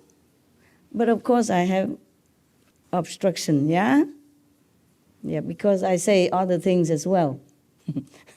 Like if you want to remember your Buddha nature, you want to know how great you are, stop all these silly bad things that you're doing. No smoking, no meeting, no drinking, no etc., etc. And that go against many people's interest. But truly you are Buddha. What for the Buddha lied to you? Huh? He said all beings in this world have intrinsic Buddha nature. So you're nothing but Buddha. Yeah? So if I call you Buddha, small Buddha, young Buddha, or Buddha, it's okay. Huh? I hope you realize that. Because just saying that or listen to me, listen to Buddha is useless to you. So work harder to realize your greatness so that others can also benefit from your positive self-knowing energy without preaching a word even. You go everywhere, that place is full of light, full of life force, and full of happiness wherever you walk. Make yourself that kind of Buddha. Even you don't know for sure you're Buddha or not, just remember what the Buddha say, you are Buddha, okay? He won't lie to you. He did not lie. He will never lie. What for he lie? Huh? Wouldn't it be better for him if he say, oh, you are just sinners. Oh, bad. I'm the only Buddha, right? Wouldn't it be better for him? No, he say, you are the same. Jesus say, you could do even better than I. All the masters tell you same thing. Of course, but when they teach the disciple, they have to chastise them sometime because they follow their own mind, habits, brainwashing system. Make them believe they are this, they are that, and they have to do this in order to prove it, just like boys don't cry. Boy cry is weak. And then now they even scandalize you. If you don't smoke, you're not cool. You know, you cannot join the body club in the school. Harming so many innocent youth, for example. So it is really pitiful. Really, sometimes I am alone in the night and I feel so sorry for everybody. And then killing each other and killing the innocent and feeling there's nothing wrong with that. While you are a compassionate Buddha inside, and you don't let your Buddha wake up, you don't try to find a way to wake up your Buddha, and then just let the outside or the Maya, the demons cheat you and make you do silly things and bad things and just degrading you further. Even after you practice, they still after you. If you're not vigilant, okay? That's what the Buddha was talking about here. Yeah.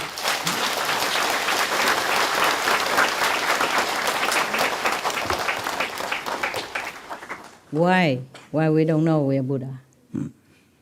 He also explained. The compassionate Buddha tells us everything. Due to the fault of false thinking. Yeah, what I told you. Huh?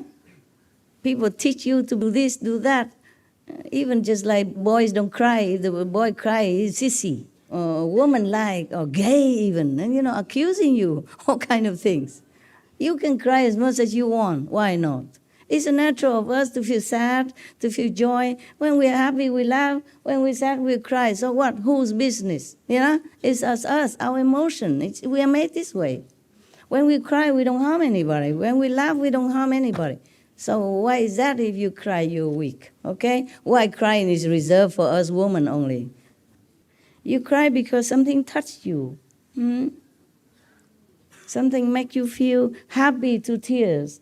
Or sad to tears. It's all natural. Just knowing that these are just fleeting moments and it's not like any helpful much for your true self. Okay? Enjoy your laughter and relieve yourself when you're sad by tears. But Do not just dwell in sadness forever, yeah? And do not indulge in some time of nonsensical entertainment forever, but concentrate on the true path practice, okay? Huh? Okay, so the Buddha said, due to the fault of false thinking and confusion about the truth, infatuation arises and makes your confusion all pervasive.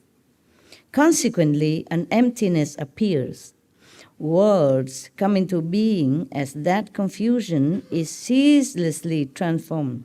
Therefore, the lands that are not without outflows, as numerous as motes of dust throughout the 10 directions, are all created as a result of confusion, dullness, and false thinking.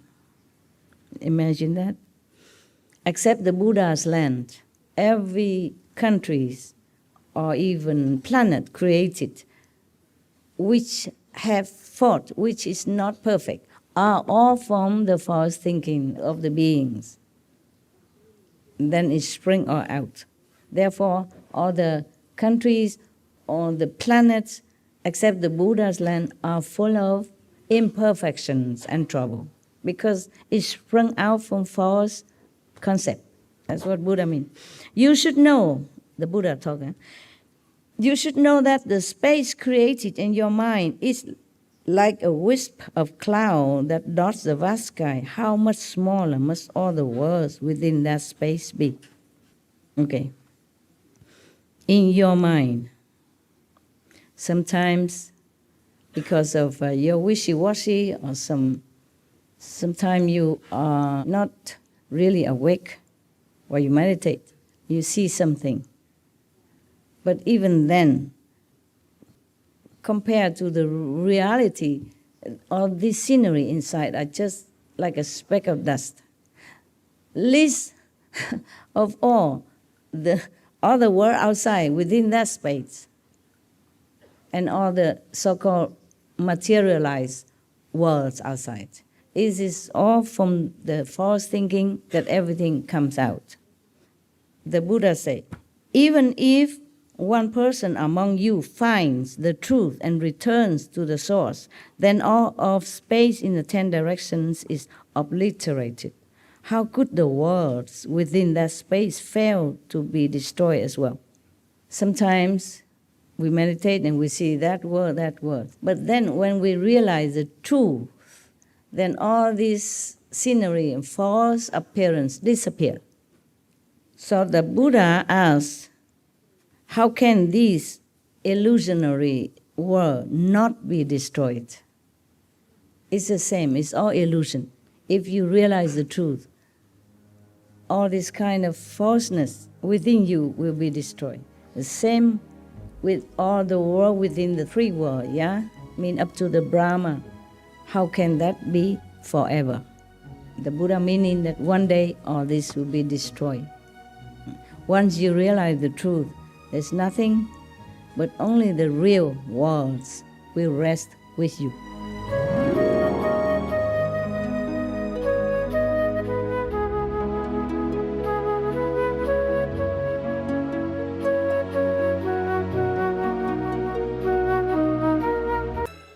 So the Buddha continued, when you cultivate dhyana, mean meditation, and attain samadhi, your mind tallies with the minds of the bodhisattvas and the great arhats of the 10 directions who are free of outflows, yeah?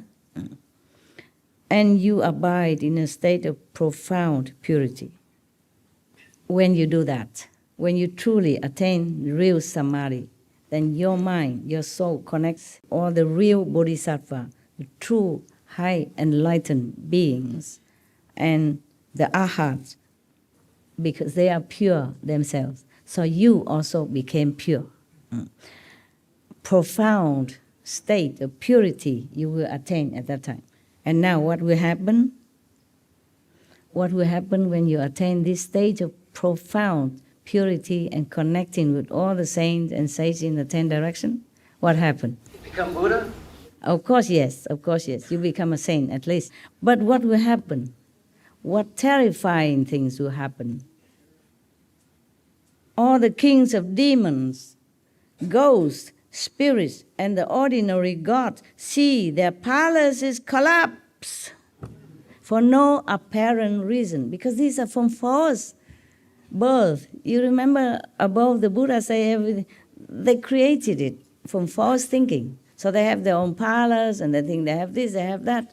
But when one person even realizes the truth and connects it with the truth in the pure mind of all the Buddhas, then their palace collapse. The Buddha say all the worlds within collapse, all the false world collapse. You see, for no reason at all, just shaking, trampling, or collapse. So the earth quakes, and all the creatures in the water, on the land, and in the air, without exception, are frightened in their world, in these false, delusional worlds. Yet ordinary people who are sunk in dim confusion remain unaware of these changes. So heaven collapse, mountain, river, or tremble, but normal people who don't have any perception of the spiritual instinct know nothing, see nothing. All these beings have 5 kinds of spiritual powers. You know, those who have these palace, ghosts, demon kings, they lack only freedom from outflows. They have everything. They have magical power, very powerful, but they still have defects. They're not perfect. That's the only thing they lack, meaning they don't have love, they don't have enough moral quality, they don't have virtuous idea, even though they are powerful. They might have some merit from past life to become a king of heaven and all that, but they're not perfect. They don't have enough compassion and love like the Buddha. Because they are still attached to worldly passions, how could they allow you to destroy their palaces? Buddha talking about these kings whose palace collapse. That is why the ghosts, the spirits, the celestial demons, sprites, and goblins come to disturb you when you are in samadhi. They're scared. Many times, remember many stories I told you that one God in heaven, he's Shaka. He always came down and bothered these practitioners and even disturbed the Buddhas and all that. He's one of those that the palace suddenly tremble because they sit there enjoying doing nothing, and then suddenly they feel their earth shake. The ground of their illusional world shake. Their palace tremble, and then they will look down and see, what is that then? What's the cause of that? Then if they see that one practitioner truly devote all his might to become Buddha so that he can help all beings, not devoted in meditation because he wants to be king of heaven, or not devoted because he wants to be the king of the world or anything, but want to be Buddha. At that time, his world will shake. The world of the lower heaven will shake. But most of the heavenly kings, they're still attached to their possession and power. They're very jealous of anybody who want to be above them. Or they even doubt, they suspect that these monks or practitioners maybe want to be king of heaven, to replace him, to replace that king of heaven. And their retinues also. Therefore they want to destroy you, disturb you, tempt you, distract you, leading you astray. So how many goes? We're not there yet. You have only a few days, and I have a lot more. My calendar is not that long. We still have a lot, because even just a few precepts is take a long time. But what for you are here, right? You're supposed to meditate all night anyway, and you already sleep enough all day. Yes. So at night, I keep you awake, at least to make up for the time lost.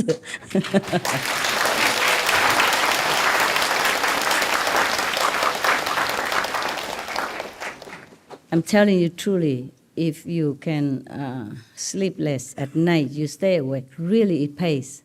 It happened to me. I told you from my personal experience. When I was the beginning of my even journey, I stay awake at night, and it really helps. You really know so many things that you never knew before. You really awaken to some truth that you never thought it would happen.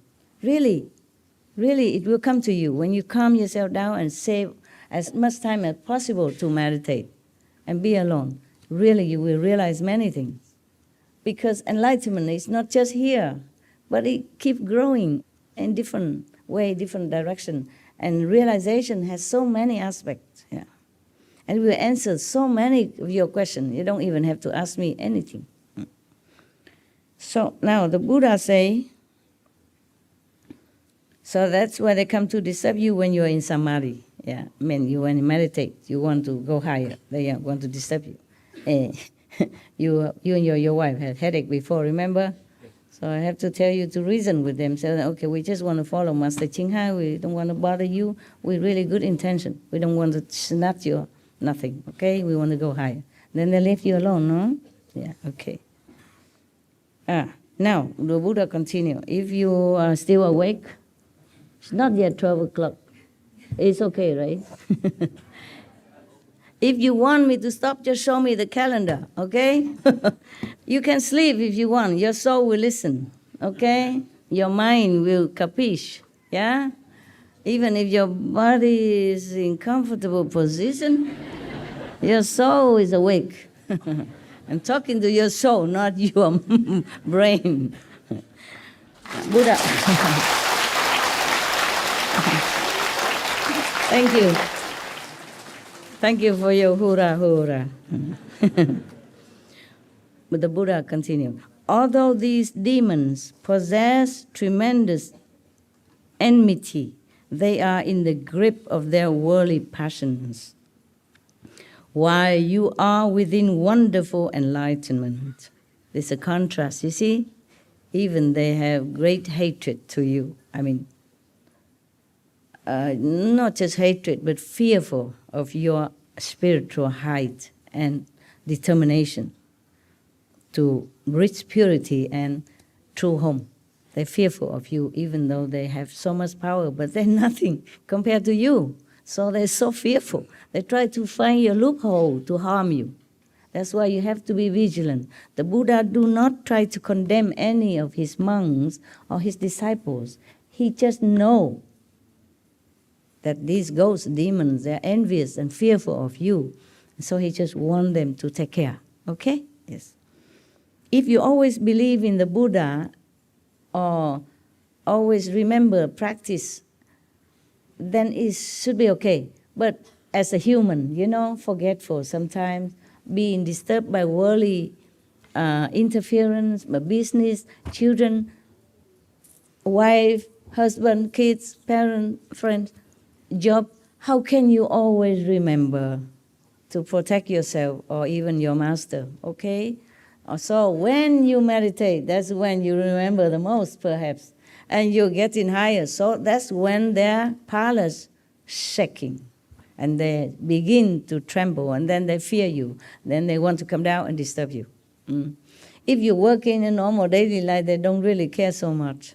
But when you meditate, all kind of thought, all kind of desire, all kind of thinking that you should not have coming, all the 10 directions. They even appear themselves personally to bother you, or they tell you things, or they use animals to disturb you. Yeah? All kind of tricks they do. But then you will overcome it. Just continue meditate. Recite the 5 names, pray for help, and continue. Don't give up. They will give up. They will have to give up. And another helpful thing is you put master chanting or lecture or SMTV 24/7 everywhere in your house. Even if you cannot see or hear too much, put it low, cover the computer so that it's dark, you can sleep, or cover it. Even then, even on the background sound, it still protect you. SMTV, okay? Your master.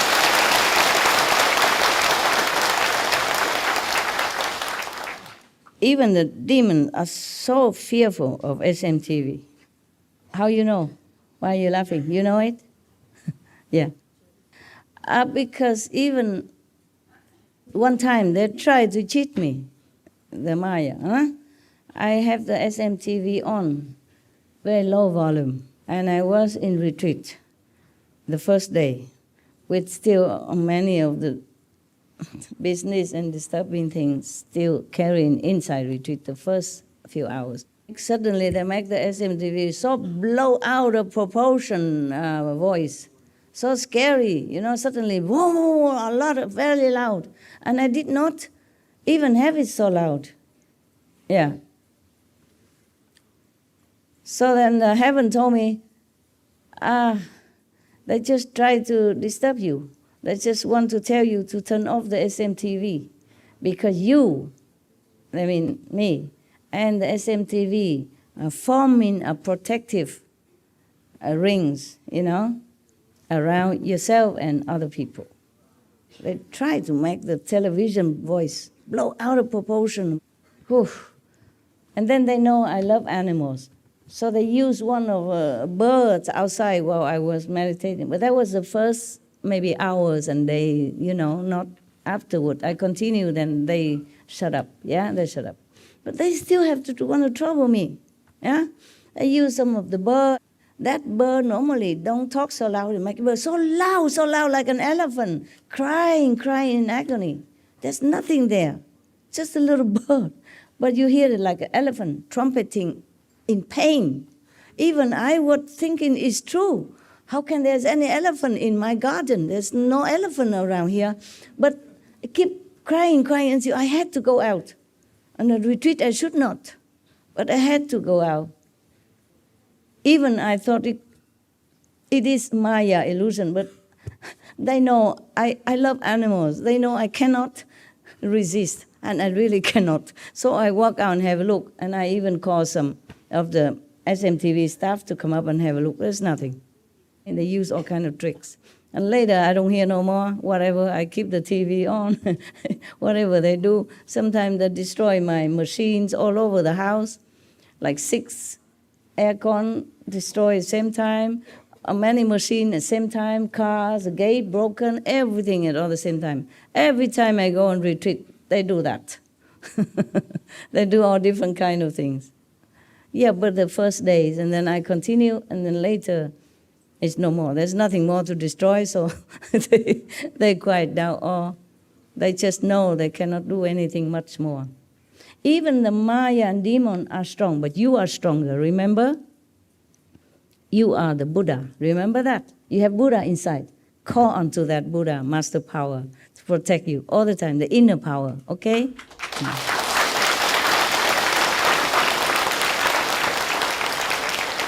Because you have the same power as the Buddha. If you think of the Buddha, you connect it with the Buddha. Even if you're not strong enough to protect yourself, the Buddhas protect you. Huh? The saints, all the saints in all directions. Just like a prince, yeah, he will be a king, but he's still an infant, huh? And he's vulnerable. But his parents are king. They protect him if he calls. If they're near the parents, the kings, they protect him. Of course, even though he's just a small little king. Same thing. Maybe you're a small Buddha because you don't realize you are a prince yet. You don't realize you will inherit the kingdom and become a king powerful. But you have parents, are kings, okay? Don't forget your parents.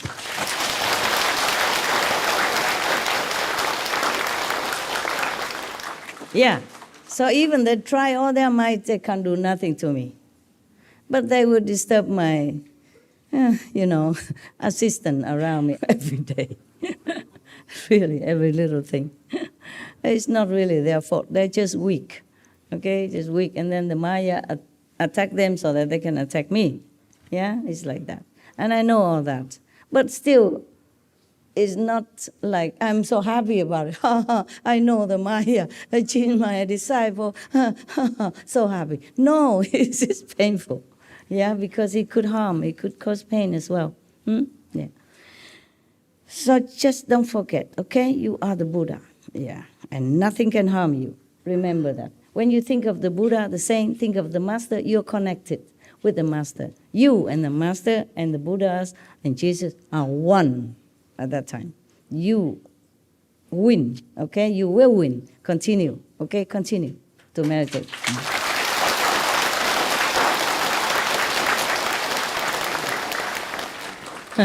You understood, huh? Thank God. Okay. The Buddha doesn't say all this in here. Whenever the Buddha say, I will say Buddha say. But I have to explain to you. You know my calendar talent, right? Okay. So the Buddha continue, huh? Although these demons possess tremendous enmity, they are in the grip of their worldly passion. Why? You are within wonderful enlightenment. It's a contrast to them. By the way, every word has power. You know that, right? Yes. By the experiments of these wonderful Japanese wise men, yeah? Or even by the Qigong Madame show on our TV. Even you say no problem, it still weaken your resistance. Don't say any word that is not powerful for you. You're a practitioner. What is it, love? You want to say something? Is it okay to say Ching Hai Tim Ko Tu? Oh, can do, yeah. Because I use a mantra of Ching Hai Tim Ko Tu, I love you. That's what's been going through my mind all day. Now you recite the 5 names, okay? You call whatever name you feel more powerful to you, all right? You must connect with your Buddha nature self. By knowing other Buddha, calling, addressing that Buddha, then awaken that Buddha within you more and more all the time. Not because I care what you call me. But when you address me less than the title, then it's not very beneficial to you spiritually. It's not for no reason that heaven tell me to use this title, okay? Supreme Master, it's you inside. Buddha power, yeah? God's kingdom, supreme.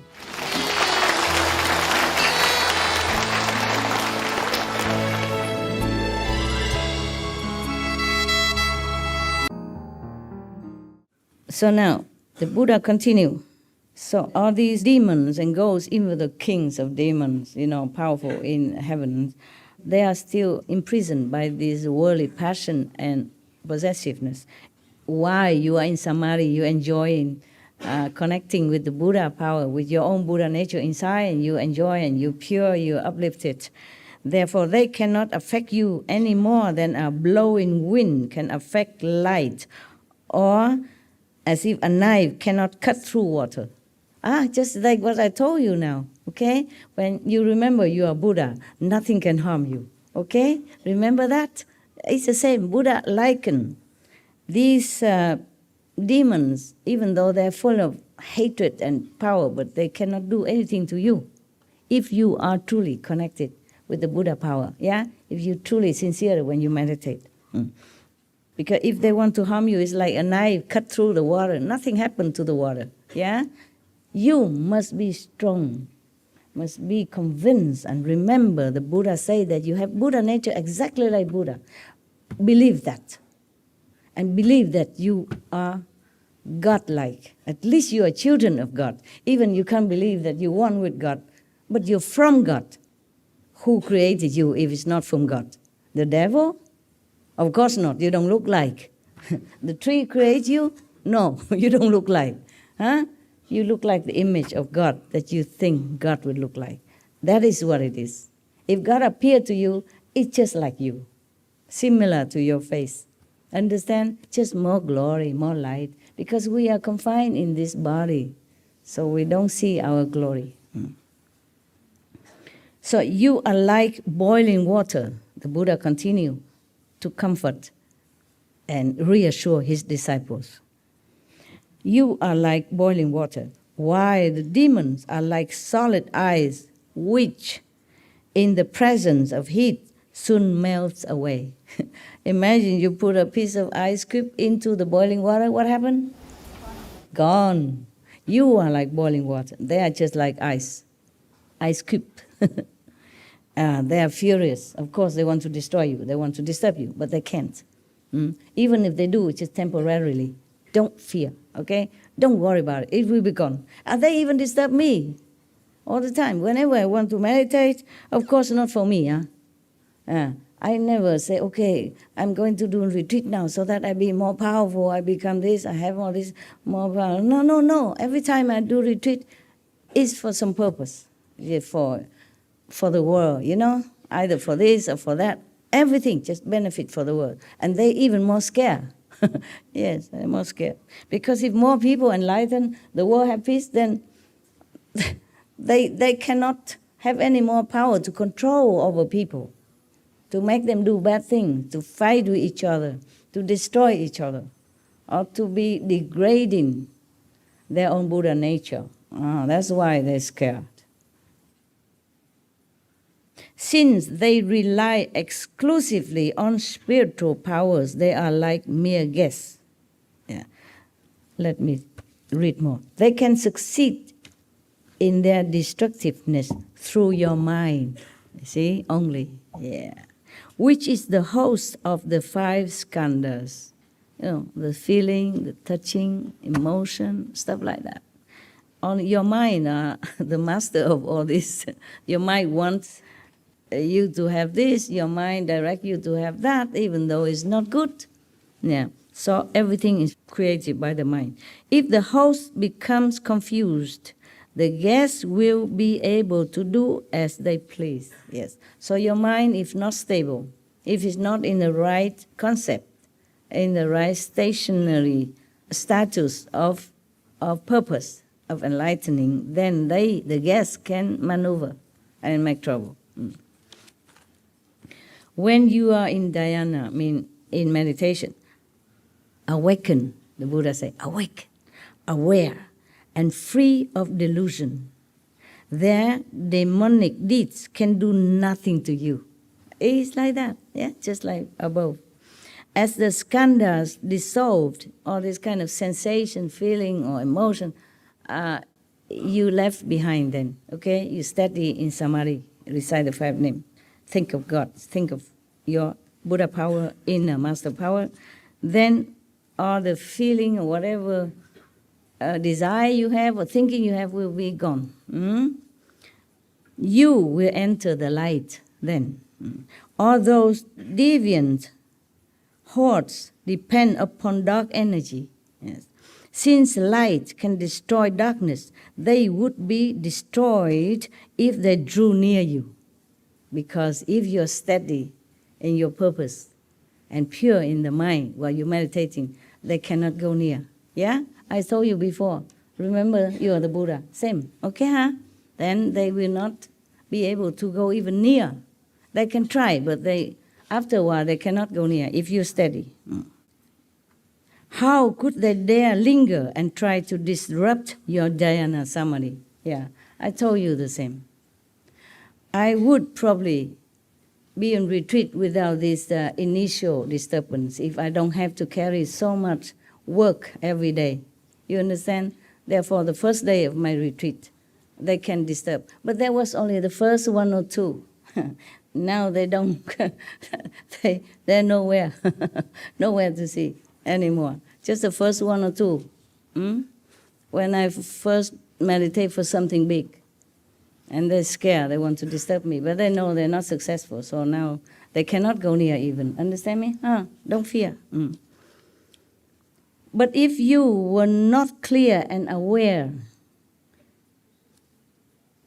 and if you were confused by the skandhas, then you, Ananda, would surely become one of the demons. You would turn into a demonic being yourself. Keep your mind straight, recite the 5 names all the time when you meditate. No desire anything. No thinking of even desiring anything. No one to be quickly enlightened, no one to have rich and fame, and no one to be famous, a master, become a master even, nothing. Just want liberation, want to know your Buddha nature, okay? Want to be Buddha then, can do, okay? Of course. Want to know your nature and want to be a Buddha is not a desire. It's a self-inherent birthright. And it is a duty even, an obligation, yeah? What we are born for, that we can seek our own Buddha nature, that we have a chance to be enlightened and to become the master of ourselves again, okay? So it's not a desire. Because when you become a Buddha, you benefit others. That is very selfless, very noble. At least you liberate yourself and you don't be slave for any lowly desire or skandhas anymore, but you're free, noble, light, beautiful, beneficial.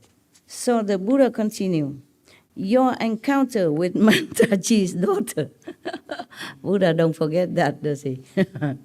He continued to talk to Ananda about the lover girl that chased him. Was a minor incident. She cast a spell on you to make you break the Buddha's moral precepts. Still, among the 80,000 modes of conduct, you violated only one precept.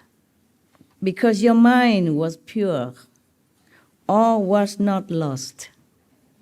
You broke only one precept. He did not really. He just was, I would say, seduced. And he was not powerful enough. He did not prepare for that.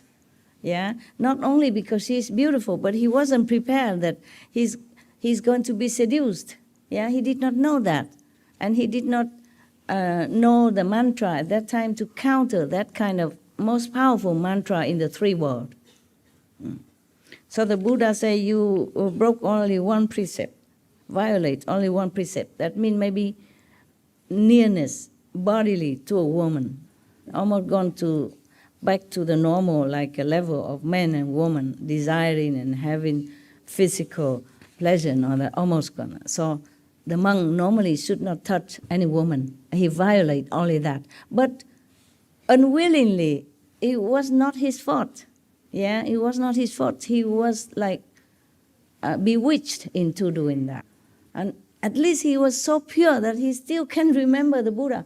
No one except Ananda or a monk of his kind of status would ever be able to escape this kind of mantra.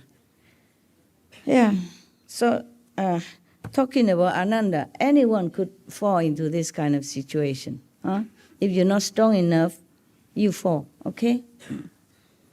Because you can't use magical power to defeat these kind of people, yeah? You just stay awake, aware, and run. That's the best. The Buddha continued to say,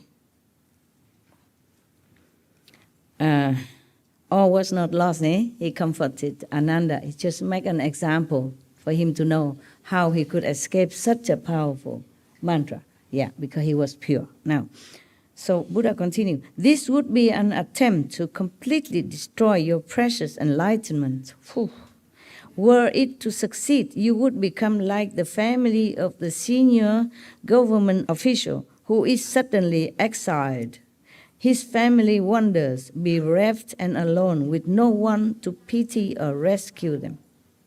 If Ananda has succumbed to this magic power and sensational bodily desire and contact, then he would be lost. Just like suddenly you are fired from your official court position and exiled somewhere and depriving of being with your family and whatever you love. In those days when one of the officials offended the king, then they exile him somewhere and his family is scattered anywhere else. Or even maybe being chop.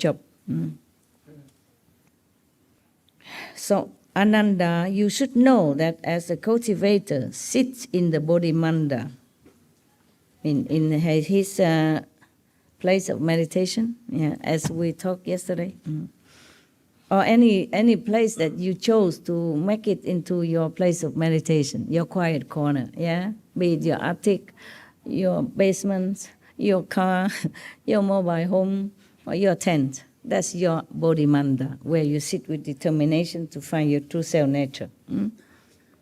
So, you should know that a cultivator sits in a Bodhimanda. He is doing away with all thoughts, if you can. Good luck. When his thoughts come to an end, there will be nothing on his mind. This state of pure clarity will stay the same whether in movement or stillness, in remembrance or forgetfulness. This is easier for the monks in those times. They have no possession whatsoever. They just have a robe, a bowl, and maybe a blanket to sleep. Understand, yeah? And they just went out to beg for food. If they have food, they eat. If they don't have, okay, they stay for another day. But mostly they would have, because the Buddha has become so famous, people even come to make offering. There will be always some food in the store, and they're allowed to keep something essential for 7 days. Yeah, each month. Yeah, depends on what they need. Buddha continued. When he dwells in this place and enters samadhi, he is like a person with clear vision who finds himself in total darkness. Although his nature is wonderfully pure, his mind is still not yet illuminated. This is the region of the form of skandha. Even though he sits in samadhi very well, he is still not yet completely out of the skandhas. When you have some thought, feeling, emotional, mentally, your thought, your emotion, your desire form something in your mind. And that is still a form from feeling, from mundane skandha, is feeling, a sensation. It's not the real Buddha's land. Okay, so the Buddha warned you like that. If his eyes become clear, he will then experience the 10 directions as an open expanse. You see visions, yeah, from the 10 directions. And the darkness will be gone. The Buddha described the inside experience. Darkness will be gone. This is then the end of the form skandha. Meaning, if your wisdom eye is clear already, then you can see real vision of different heavens in the 10 directions, or maybe Buddha's lands. At that time, then the so-called skandha forms that you have created before, with your desire, your thought, your emotion, mental, imagine, etc., destroy. The real thing come already, okay? He will then be able to transcend the turbidity of kalpas. Contemplating the cause of the form skandha, one sees that false thoughts of solidity are its source. Yeah, I was right. The Buddha say, if you've seen the 10 clear universe, 10 direction vision, or Buddha's land, then you will destroy this desire form. Yeah, and then the cultivator, the meditator, will see the true cause of these false scenery that he has formed in his mind. They are just false thoughts or desire that's, solidify itself into like vision. Yeah, but it's not real. Okay, no, I'm going to read further, one more paragraph, and then you can go rest. Yeah, because we're coming to the first demon, okay? At least. And then other demons we will introduce as the day come. Ananda, at this point, as the person intently investigates that wondrous brightness, okay, he already cleared his vision and it's a real vision coming already. At this point, the 4 elements will no longer function together, and soon the body will be able to transcend obstructions. You will not feel anything anymore at that time. You don't even feel you have a body, okay? Then you're okay, yeah. But this state is called the pure brightness merging into the environment. It is a temporary state in the course of cultivation and does not indicate sagehood. Even then, not yet. Sorry. Yeah, you still want to practice? Sounds very hard. Okay. If he does not think, it's okay. not to worry. As long as you realize it's just a state, okay? It's not yet sainthood. It's not a complete enlightenment. Just one little step.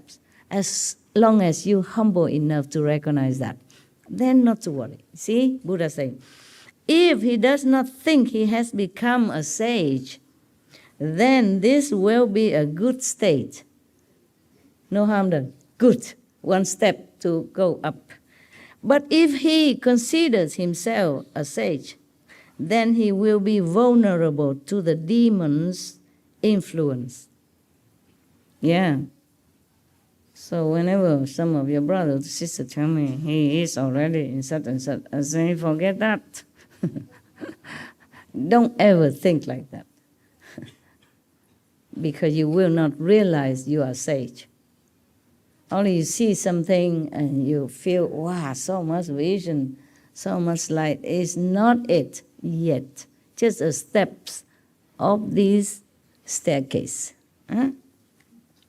Even I told you, you see the master come to your house, talk to you, teach you. It's just kind of halfway maybe, okay? It's nothing yet, okay? So, he just keeps saying demons influence, but he has not come to what kind of demons yet. Oh, it's still a lot. First, the Buddha described the stage of your being in which you could fall into the demon's influence. And later, in other pages afterward here, he will tell you, he will point the name of the special demons, which one, doing what, and why, and where from. You understand? And how to prevent. Whew, you want to read all that? Yeah. You know, yes.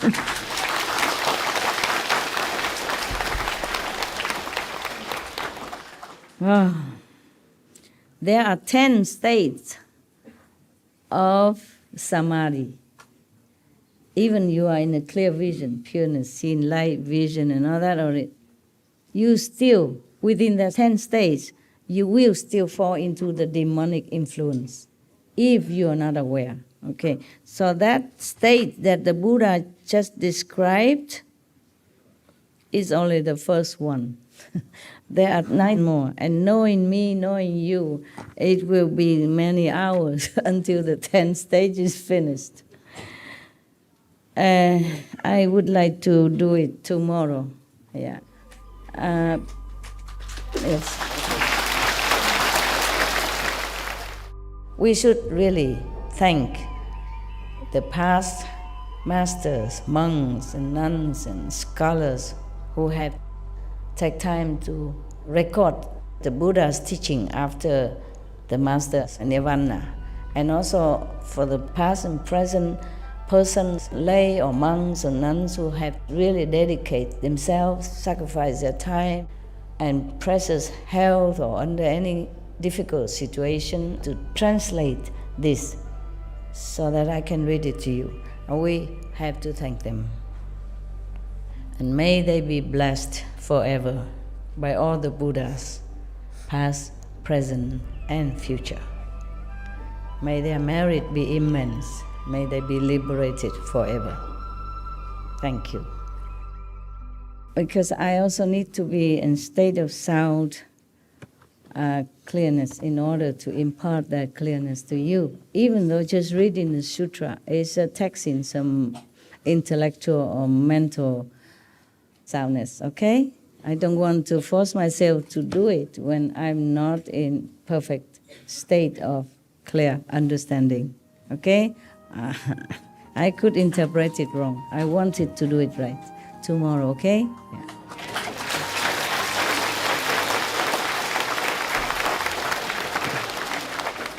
Even good things can't eat too much. Right, okay. I still live for some time. So we can do that, huh?